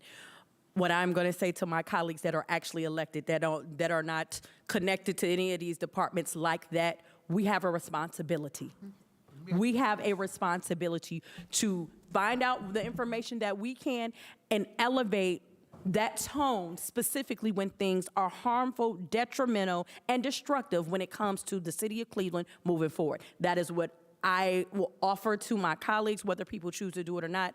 That's it. But this is just intolerable, and we need to stop allowing them to just do whatever to us and not say anything back. Council Lady, I think the only way we can get to them now, I mean, they control the House as well as, that's us talking politics. They control the House, they control the Senate, and he controls the Supreme Court. The only thing we have is the federal courts now. And then maybe we can go to the judges and you sue. Because getting up there on the floor just talking is just out there just talking. But if we sue and we get together and we find a way how to sue for it, and we talk with the National League of Cities, as well as the Ohio Municipal League, whatever the case may be, and have other people to work with us, and you sue. At the end That's of the only way. Yeah, but the chair, well, while the government systems, I said beyond that, it's actually the public. Every year, there's an election. While, like there are opportunities, there are absolutely consequences. But people won't fight with you or for you if they don't know what's going on. We have to do a much better job of communicating to our people what is happening, the impact to their lives. So again, when the next year comes around, they can make voting decisions accordingly. Right now, people don't know, and they just be like, they're all the same. And that's the message and the narrative that's going on in our country. They all are the same. And I know unequivocally The public servants that we have in the city of Cleveland are not the same that is what is in Washington, D.C. We care about our people, we love our people, and we want to invest in our people. And the only way to get our people to have that relationship with us, we got to share what's going on, right? And that's what I'm saying is, I got to finish my last little things. More time, but Yvonne and I had a headquarters. Isn't that true? Yeah. We put boots on. Do you remember? We put boots on the ground. We went door to door, and we told. You remember? We told people this was going on. This was going to happen. Speeches is okay, but action speak louder than words. Right. And we needed help. And you know that. Mm-hmm. And we'll open up an office again, but just saying something could be an empty shirt. Right. But we need help this time. I spent my own personal money to let people know this was going on, and you know that. You know that, and you know that. So giving these speeches, we're going to need help. It's an all year, it should be a Well, you know, we day walk in and around day every in and all day out long. opportunity. I walked and this again, man for 2.5 hours. Absolutely. Through my neighborhood. Okay. Isn't that true? But I need help with that. it's a collective we, not an I. I think that's part of the issue. I too. tried to do a collective we. It's the collective we. I tried. Yeah. Well, we have to continue So we'll on. make a plural. Yes. Thank you. All right. And so just finishing up, there was conversation to the chair regarding like low income and maintenance of homes. There was a conversation that Councilman Harsh was talking about of, in some of our homes where it may not be, cleaning and things of that nature. One of the things that you understand of like the psychology and the toxic stress that happens to people when you do not have resources. It is a psyche going on where it enables you or prevents you from actually taking action. And I don't know, I really, the more that I've done this government work of really understanding the necessity to invest in healing and restoration. It is hard to get someone to get up to do something when the physiological things that are going on that prevent you from, why they just ain't clean that floor? Or why they not doing this window work? And again, of understanding that as we are doing our work in developing policies and programs, prioritizing the stuff that people feel is the soft, feely stuff. A lot of times we don't prioritize that stuff. We don't make investments to do that work, and then we like, oh, just fix up the house. How you gonna fix up the house if you ain't fixed the person? We ain't fixed the people. So I really would prioritize this of, and thinking about like our processes in a real way. And I'm gonna still lift up the work that's being done with the health, equity, and justice framework. Social justice framework. There's a social justice framework that I really feel like we need to start utilizing as we're coming up with our policies. When you're thinking about trying to do this fixing up works and partnerships with families, is so much that's required of people, and many of times we're just being overwhelming to people, right? And we are not finding the right partnerships to help people restore their lives so that they could actually restore the physical assets to be able to get to this, let's say, free home. So I would be remiss if I didn't bring that up in this conversation because, again, I haven't heard it and wanted to make sure that we are prioritizing that. Thank you very much, Councilwoman. Thank you. Anytime we center the humanity and dignity of our residents, I'm there, and I'm very grateful for you rounding us out with that. I know we're close to the end. I wanted to give an opportunity. I was a little skeptical of the renewal numbers, and and Director, you got your crew to give an updated number. I actually think that Inez has already put it up here. If you don't mind pulling it up, just because I want the record to be clear for the public. So. The good news is that the 24,000 number is the accurate number of current lead-safe certificates. There are 4,532 expired records, and then 662 of those folks renewed with a new lead-safe certificate. So we did have a large number of expirations where those folks haven't come back to the table. And I do think that that's one of the questions that, for instance, an onboarded auditor can help us answer, which is what someone engaged with the program, they were an early adopter, and then they didn't come back for a second round. Why not? But I did want to make sure to reflect that the accurate number, Director. I want to round us out that, I think there's one of the goals for today was to have both a public discussion of the many different pots of money and programming and programs going into lead-safe housing, but also highlight that we're at this critical moment for this program. We're 5 years since the law was passed, about 4 years 3.5, 4 years into the implementation of the program, which was, of course, hampered by COVID, and that there's smart, talented people who are thinking about where we head to next. I think one of the challenges for this council and for the advisory board and for all the members here is to come together with a cohesive package about where, if there are legislative amendments, if there are administrative changes that we need to make, if there are ways that we need to adopt and improve the oversight of these different systems, all of that should be on the table, right? Because until we get our lead poisoning numbers down, nothing is far enough. And so we have to keep working at it. I hope that this has kind of shared some baseline information about where we are and the challenges ahead. I think some of the key questions we're going to see are, as we get the auditor on board and we have more continuous data, how many people are we seeing coming in the door each quarter? And then this particular question of how much money are we getting out into properties? And then I think one of the things we're going to have to tackle is, are we tackling the highest risk places, components, people, the folks where we know the places and times that we know kids are likely to get poisoned? How are we tackling those to try to drive down a decrease in our lead poisoning numbers? But we're at about 3.5 hours, so we're gonna end here today and gavel out, but I wanna thank everybody for their time. This is not the end of the conversation, but certainly the beginning of the next chapter. Thank you, everybody. Great job, great job.